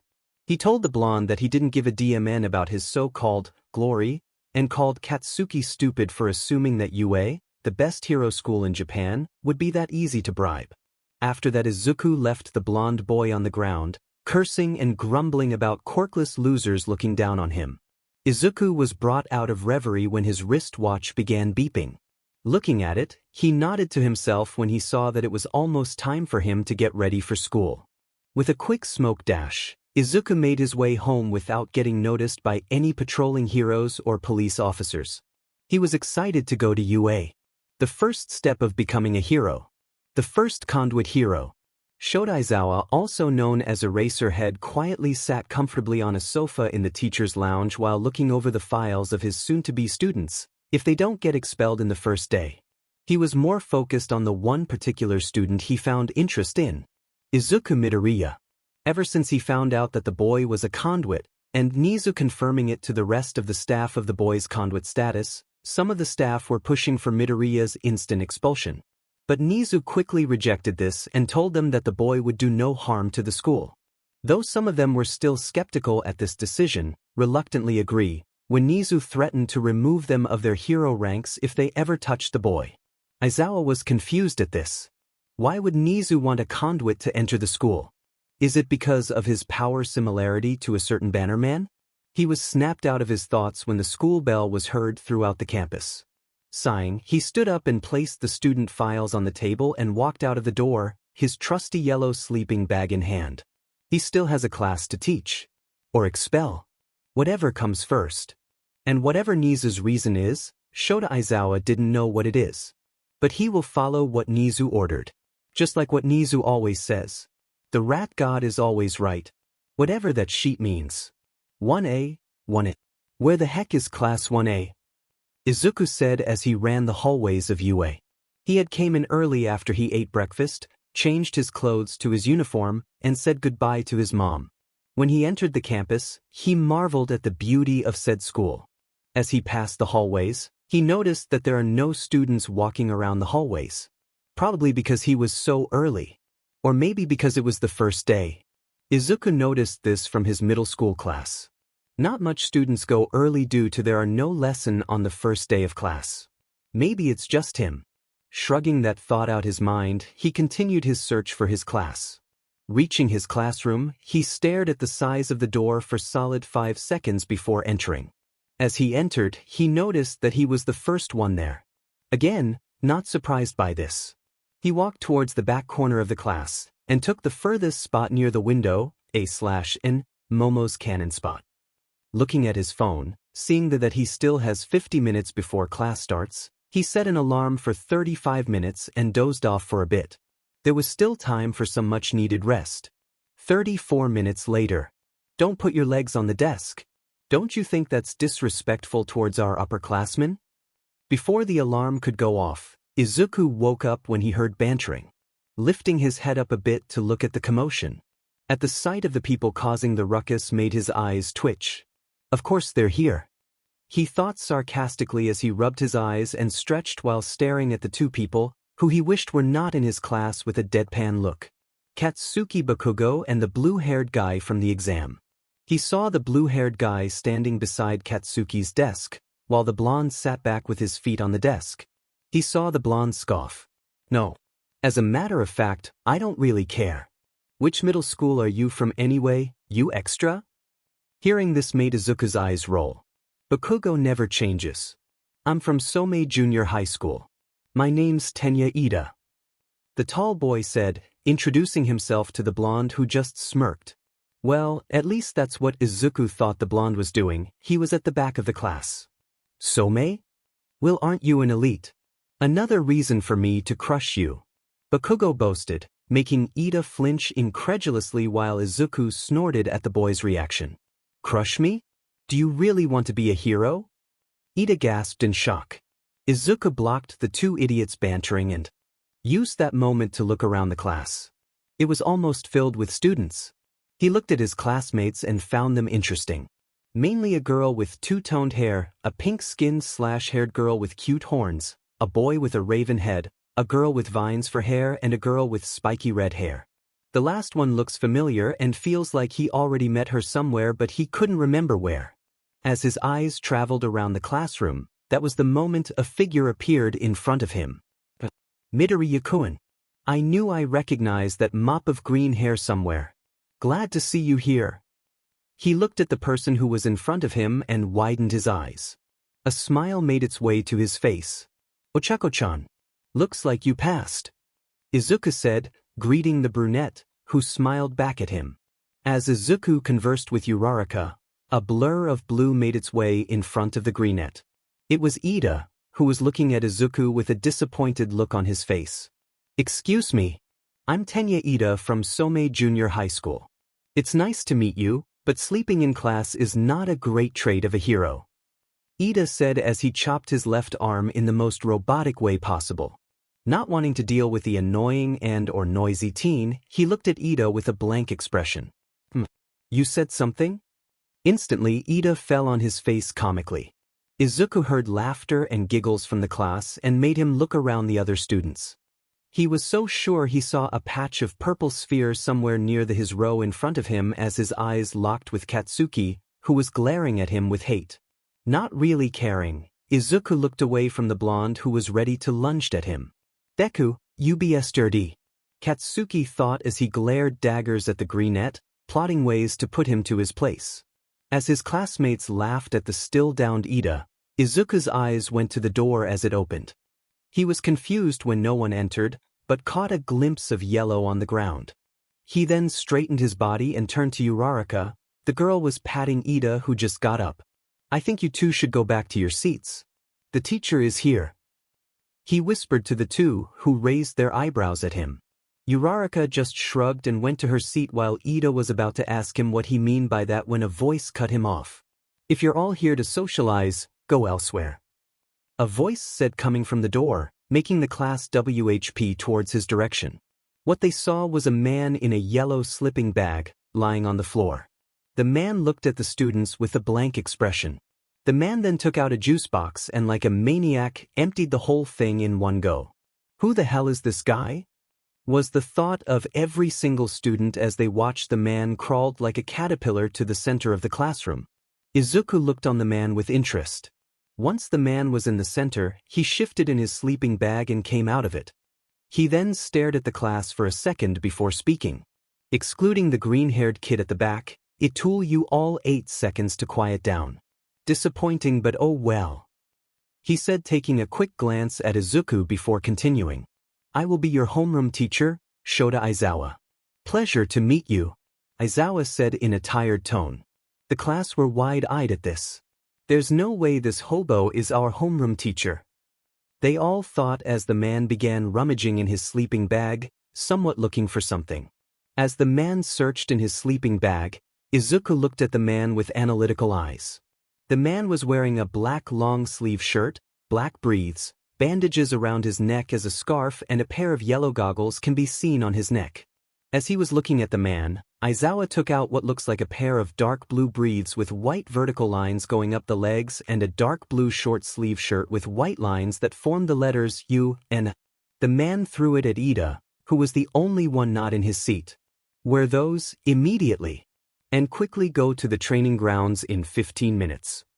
He said as he gave the remaining gym uniforms to the rest of the class before exiting the room.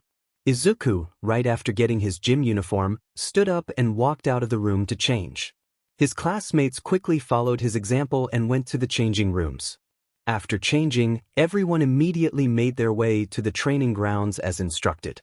Not without asking for directions from the staff. They knew what he is. And they're being cautious of him. Good thing no one else but him saw these looks. Izuku saw their slight glares and flinches when they saw him. A sick feeling of déjà vu washed over him like cold water as memories from his middle school days when his old class used to bully and glare at him for just being there appeared in his. It hurt him. It almost made him tear up, but remembered how Delsin told him how conduits are treated worse than quirkless people. Blinking the tears away, he quickly shrugged off the bad memories and followed the class to the training grounds. Seeing the class arrive in time, albeit barely, Aizawa started. Now that everyone is here, we will be having a quirk apprehension test. A quirk apprehension test? Exclaimed the whole class minus Izuku, who flinched a bit but kept listening intently at the man, a raven-haired girl with a ponytail, and the girl with dual-toned hair. Excuse me? What about the entrance ceremony and the guidance counselor meeting? Uraraka asked in genuine curiosity. The man just shrugged and looked at her. If you want to be heroes, there is no time for leisure activities. He turned to the class. UA is famous when it comes to freedom for students in the campus. That also applies to us instructors. He then turned to the field where there are some gym equipment and mats laid down the ground. Softball pitch, standing long jump, 50-meter dash, endurance running, gripping test, sustained sideways jumps, upper body exercises, and seated toe-touch. He said as he listed all the different physical activities. Looking back to the students. These are the activities you know from middle school. Physical tests where you were barred from using your quirks. He walked towards a basket full of softballs and took one. Turning around, he looked directly at Izuku, who tensed up a bit before straightening up. He then tossed the ball to the greenette, who caught it with one hand. Midoriya, how far can you pitch a softball in middle school? Izuku thought for a bit before looking back at the man. I believe it was 56 meters, sensei. He said unsure. Or was it 65? Aizawa nodded and took out a device from his scarf. Throw that ball using your quirk this time. You are free to do anything as long as you don't exit the circle. The man said tiredly. Izuku caught the slight emphasis when he said quirk and sighed. As he walked to the circle, from the corner of his eye, he can see Katsuki smirking smugly. He's gonna embarrass himself. Bakugo scoffed, keeping his smug look intact. This caught the class's attention. What do you mean? Ida asked with a raised eyebrow, curiosity getting the best of him. He doesn't have a quirk. Bakugo said in a tone that didn't hit his smugness. Are you certain? Ida asked the explosive blonde. Because he was in our section and I saw him destroy robots with ease using a smoke-based quirk. Yeah, he also transforms into smoke and destroyed a zero-pointer like it was nothing. Uraraka chimed in, clearly confused what Bakugo was talking about. This caused the majority of the class to widen their eyes with the mention of the zero-pointer, while the same girl with a ponytail and dual-toned girl to look confused of what this zero-pointer is. Katsuki frowned at this and glared at Uraraka and Ida. What the His words were cut off when he suddenly saw Izuku's left arm and the softball lit up in orange color. Izuku, who was standing in the circle, clutched the ball tightly as he listened at Katsuki's word. Wanting to shut the blonde idiot up, he then assumed a pitch stance and activated his powers, lighting up his left arm and the ball with an orange glow as smoke covered it. Rearing his arm behind and with enough force, he threw the ball to the sky. With a bang, the ball propelled upwards with a force strong enough to break the sound barrier. The sudden throw and sound caused the class to yelp in surprise, most notably a tall boy with 6 webbed arms and a face mask and a petite girl with earlobes that looked like earphone jacks were the most affected. It took a solid 15 seconds before the ball landed on the ground. As this was happening, Aizawa had his eyes going back and forth from Izuku and to the device he was holding. He was somewhat impressed on the strength of the throw. For someone who doesn't have a quirk, he shows great control over his abilities. He was snapped out of his trance when another explosion rang in the field. This time it didn't came from Midoriya's place. DKU. UBSTRD. What was that? Explain now, you piece of ick. Bakugo yelled as he propelled towards Izuku using the explosions on his palms, and right where he was about to blow the greenette to smithereens, he was stopped by a strong strand of cloth. He was tried struggling and use his quirk to escape the cloth, only to find out he can't use his quirk. Gah! What the F is this? Why can't I use my quirk? As Bakugo was yelling profanities, the girl with vines as hair looked at the blonde with disgust. Such blasphemous language. She whispered as she assumed a praying position. It's my special capture weapon, a steel wire alloy woven with carbon nanofibers. Aizawa said as he glared with his red eyes at the explosive teen, who sweat a little. As for your quirk, I erased it. That caught Izuku's attention. He then looked at the man restraining Katsuki and saw that the man's eyes are glowing red and hair floating. Izuku began to remember a rumor of an underground hero, who works at UA, that is notorious when it comes to expelling students on the first day. And the fact that he can erase quirks made Izuku confirm that underground hero in the rumors is this man right here. Eraserhead, Izuku said to himself, loud enough for the hero to hear him. The man stared at him for a bit before looking back at Katsuki. Glowing crimson eyes glaring daggers at the teen's own crimson eyes. I don't care if you have a history with Midoriya, but know this Katsuki Bakugo. He paused to grip the bandage tighter, making the blonde groan uncomfortably. If you ever attack a fellow student, may it be a classmate or not, you will be dealt with. I will not tolerate bullying. He finished as he let the explosion user go. He then deactivated his quirk. He then looked at the direction of Midoriya, who was watching him carefully. As much as I don't want to pry between you and Bakugo's relationship, I too am curious of how you do that. Your file says you're quirkless just like Bakugo said, but you are able to do that. Eraserhead said as he looked back at the distant ball and back at Izuku. Care to explain how's that possible? Izuku tensed a bit at this. He hadn't thought of an excuse if this exact situation happens. He could just lie about it being a quirk, but his teacher is Eraserhead, a person who knows how to erase quirks. His lie would be known immediately. He could also just tell them his conduit status, but that could end badly. He saw how the staff would glare at him because they already know his status. As he was about to tell them the lie, a thought entered his mind. Lying won't do anything good. And judging how Aizawa emphasized the word quirk earlier, Izuku knew that he already knew. The man just wanted him to confirm it. So, why was he trying to lie about his status? Why would he hide the fact that he is a conduit? Didn't he want to be the first conduit hero? Only one answer to that: fear. Fear of getting rejected. Fear of being hurt. Fear of not having anyone to trust. And fear of being alone again. He doesn't want that. He doesn't want to experience that again. Not now. Not now that he is one step closer to becoming the hero he always wants to be. But he had to take risk. It's better this way. because this way he would see who will be the people who would accept him as a whole. He will be able to see who would be there for him when he ever needed someone to lean onto, to count on and love him for who he is, even if he is a conduit. Taking a deep breath, he closed his eyes. Now or never. I'm a conduit. 3 simple words, but felt like the biggest confession to make. It didn't felt bad saying it, but the fear was still there. He then slowly looked up and saw what he already predicted. His classmates looking at him with mixed expressions. Curiosity, confusion, shock, disgust, anger, and hate. All of them giving him those expressions, and some were even looking at him with suspiciously while stepping away from him. Izuku sighed at this and looked away from his classmates' stares as he exited the circle. It was all starting again just like in middle school. As Izuku looked away, that's when 2 separate figures lunged their way towards the young conduit. They were Katsuki and Ida, both glaring at the mophead. The blonde in a punching form while the blue-haired teen was in a kicking form. Die, bio terrorist freak, / begone conduit scum. They said as they collided with Izuku. At least that's what they thought they did when Izuku suddenly turned into smoke and dashed away from the 2. This resulted to a collision, a nasty one. The class were shocked at the 2 students' display of aggression toward Midoriya.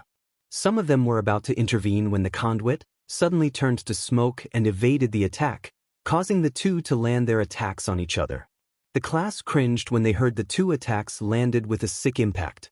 Falling down on the ground, the 2 boys clutching on their respective body parts where the attacks landed. Katsuki on the side of his head and Ida on his stomach. Their pained expressions were interrupted, however, when Aizawa's bandages wrapped the 2 together. The pro hero then walked to the 2 and glared daggers at them. This is your only warning, or I will expel you. You will not attack another student again, whether they are a quirk user, quirkless, or a conduit. You got that? Aizawa said angrily as he tightened the grip on his bandages, causing the 2 to groan out a yes. Sighing, he turned his head to the blonde who was glaring deadly at the conduit, who being tended to by Uraraka and slightly blushing on the close contact. Katsuki Bakugo, detention. 1 week. He said to the blonde, using his quirk to prove his point. The blonde just scoffed angrily, but nodded, albeit begrudgingly. Sighing for the umpteenth time today, he let the 2 idiots go, not without a warning glare, and turned to the rest of the class to look at Izuku. Nodding to the greenette, he spoke up. Thank you for giving us that information, Midoriya. Now putting that aside. Aizawa said, making the students look over at him. It's important for us to know our limitations, may it be a quirk or any type of power in you, as long as we know how to channel it properly. He was holding the device in his hand and showing his students Izuku's score. Everyone in the class minus Izuku widened their eyes. 828.03 m. As if forgetting the earlier event, the tense atmosphere broke. 4 kilometers? That's so manly. We can really use our quirks now? That's the hero course for you. This is totes exciting, / this is going to be fun. And like that the atmosphere changed again. Why do I hear boss music? Izuku thought as a chill ran into his spine. Fun, you say? Aizawa said ominously as his hair shadowed his face. All of you came to UA to have some fun? What happened to becoming a hero? After he said that, the crowd of students began to sweat nervously. If that's the case, then, new rule, the student who ranks last in total points will be expelled instantly. That caused a shock expression to the students. Expulsion? The majority thought in panic. Welcome to the hero course. A sheet-eating grin plastered on the underground hero's face. Our freedom means we dispense students as we please. That's unfair. Uraraka protested only to receive a glare from the pro. Natural disasters, accidents, villain attacks. All kind of calamities can happen when we least expect it. Unfair does not pose as a valid reason. He said seriously. It's our job to reverse it all. So if you are hoping for a fun time, I suggest you leave. Because in the next 3 years, all you can expect from your life in UA is one hardship after another. I expect you all to overcome these trials and climb to the top. Plus ultra style. In seconds, Izuku calmed himself and looked at Aizawa with a determined look. Izuku was then called out by Aizawa and walked towards the starting line for his turn on the 50-meter dash. So far, heat tests had been very onto his favor. First was the softball pitch, obviously. He had scored second only below Ochako that had scored infinity after she made the ball weightless and threw it until it exited the Earth's atmosphere. Katsuki as in third after scoring 705.2 m, which didn't suit well for the blonde who was seething in rage as he glared at Izuku. Said Greenette just ignored him as if he wasn't even there. Second, standing long jump, where Izuku was able to clear the test using his double air dash and smoke thrusters to keep himself airborne. Bakugo also cleared the test, similar to Izuku's way but by using his palms as thrusters of his explosions to propel him to the other side of the sandbox, clearing the test. Another Izuku noticed was a girl with vines as hair, Ibara Shizuki, using said vines too as if it were her feet and walked to the end of the box. It was actually a clever way to clear the test. Third test was the grip test. He cleared the test with 218.01 kilograms. It was a great record compared to Katsuki's, who was forced to be failed after destroying 3 dynamometers, when he couldn't get a higher score than Izuku. The one that caught Izuku's attention in this test was the tall boy with 6 webbed arms, who scored 540 kilograms. That boy was Mizo Shoji. Next, repeated side steps, the one Izuku actually had trouble clearing. He had to using his thrusters repeatedly to do the test. Ida was the one who got first, when he used his engines to speed up his side steps. Second place went to the grape-headed midget, name he didn't bother knowing, that Izuku saved in the entrance exam, who used his ball to his advantage. And Izuku can respect that. Seated toe touch and sit-ups didn't really felt difficult. Due to his regular habit of free running and parkour for the last 10 months, his body had been a lot more flexible than he used to be. Distance run, Izuku had fun doing this test. Again, because of his free running and parkour, he was able to gain high stamina and endurance. Plus his conduit abilities that doesn't need much smoke to be used like smoke dash, he was basically a stamina freak. He was second in this test, only behind Momo Yaoyorozu, the raven-haired girl with a ponytail, suddenly created a skateboard with turbo engines, and third was Ida, who Izuku now saw was glaring daggers at him. Bioterrorist freak. Izuku heard Katsuki growl out with hate, snapping him out of his thoughts. Looking around, he noticed that he was in front of the 50-meter dash course. Beside him was his former childhood friend Katsuki, glaring angrily at him.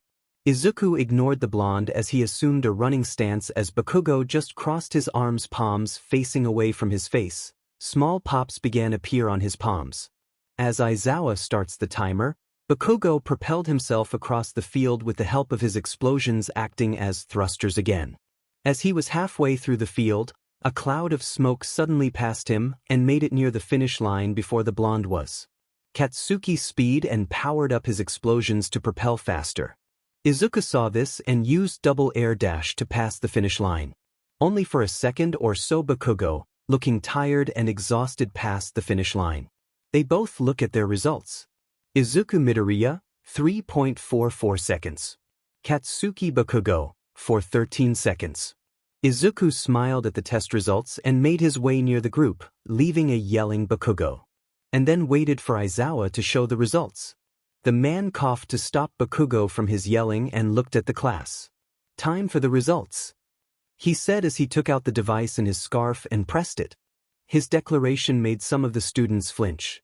The total is simply the combination of your individual scores.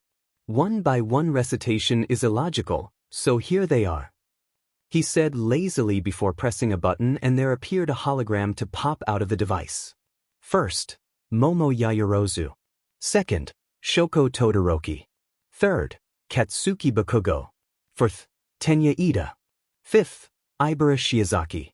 Sixth, Fumikage Tokoyami. Seventh, Mizo Shoji. Eighth, Mashireo Ojiro. Ninth, Eiji Kirishima. 10th, Mina Ishido. 11th, Ochako Uraraka. 12th, Koji Koda. 13th, Rikido Sato. 14th, Tsuyu Azui. 15th, Hantasiro. 16th, Denki Kaminari. 17th, Kyokujiro. 18th, Kami Utsushimi. 19th, Minoru Mineta. 20th, Izuku Midoriya. Looking at the results, Izuku sighed and quickly looked down. Of course he was last, he doesn't have a quirk. He was visibly shaking and Uraraka was about to approach him, when he only shifted away from the group. This made the girl frown a bit, look down as well. Aizawa saw this and immediately felt a little bad for Midoriya. Good thing he wasn't going to expel anyone this year, seeing they had a lot of potential in them. Especially Izuku. So much potential seeping out of the boy's aura, conduit or not. As Aizawa was about to reveal the logical ruse in the test, when Izuku walked to the center, right in front of the man. And to his surprise, the boy suddenly bowed to him. "Thank you for your time. I'll be taking my leave now," Izuku said as he smiled at the man. "I wonder if Shiketsu or Ketsubutsu accepts conduits?" He whispered to himself as he started walking away from the group. From the corner of his eye, he could see the reactions of the other students. Uraraka was somewhat crestfallen, Yaoyorozu was also disappointed but didn't show it much. The girl with red spiky hair was a bit down for some reasons, girl with frog similarities just looked at him with interest, the girl with weird but somewhat cute earlobes was looking at him from the corner of her eyes while twirling her index finger on one of her earlobes. Ida was glaring at him but a look of relief can be seen. The girl with two-toned hair was looking at him blankly, and finally, Bakugo has smirka etched on his face but was still giving off an angry aura around him. The walking C4 bomb's expression irritated Izuku but didn't do a thing about it. He just continued to walk away. That was until bandages wrapped his body. He was pulled back to his spot and looked at the eraser head with visible confusion. Before he could ask the pro hero, a sheet-eating grin appeared on the man's face. "I'm sorry, Midoriya, but you're not expelled." His grin widened to a creepy way before continuing, his statement causing confusion to the class. It was a logical ruse to push you all to your limits. First, there was silence, but then, "Wait-a-wat?" yelled out the majority of the class, unable to hold back their disbelief towards their teacher. "Come on guys, use your brains." "Of course it was just a logical ruse," said Yaoyorozu in a matter-of-fact tone, hand on her hips. "Looks like she knew all along. Anyway, you can change to your uniforms and go back to class. Grab the curriculum sheets on the table in the classroom. See you later," he said after letting Izuku go as he left the class to go back and change. Izuku, however, stayed for a bit, staring at the place where the man used to be, clenching and unclenching his hands. It wasn't a logical ruse. He whispered and paused as he looked at the retreating the form of the Shota Aizawa. He was looking straight at me when he talked about expulsion. Taking a deep breath, Izuku turned away and made his way to change back to his school uniform. Not seeing Aizawa pulling out the same device, deleted the fake results and clicked the real results of the quirk apprehension test. First, Izuku Midoriya. Second, Momo Yaoyorozu. Third, Shoko Todoroki. Fourth, Katsuki Bakugo. Fifth, Tenya Ida. Sixth, Ibara Shiozaki. Seventh, Fumikage Tokoyami. Eighth, Mizo Shoji. Ninth, Masahiro Ojiro. 10th, Eiji Kirishima. 11th, Mina Ishido. 12th, Ochako Uraraka. 13th, Koji Koda. 14th, Rikido Sato. 15th, Tsuyu Azui. 16th, Hantasiro. 17th, Denki Kaminari. 18th, Kyokujiro. 19th, Kami Utsushimi. 20th, Minoru Mineta. He stared at the results as smirked. For someone who's supposed to be a dangerous bioterrorist, you are quite different from the usual conduits I encounter, Izuku Midoriya. I look forward teaching you on becoming a hero, he said to himself and continued to walk back to the teacher's lounge. This year is going to be interesting.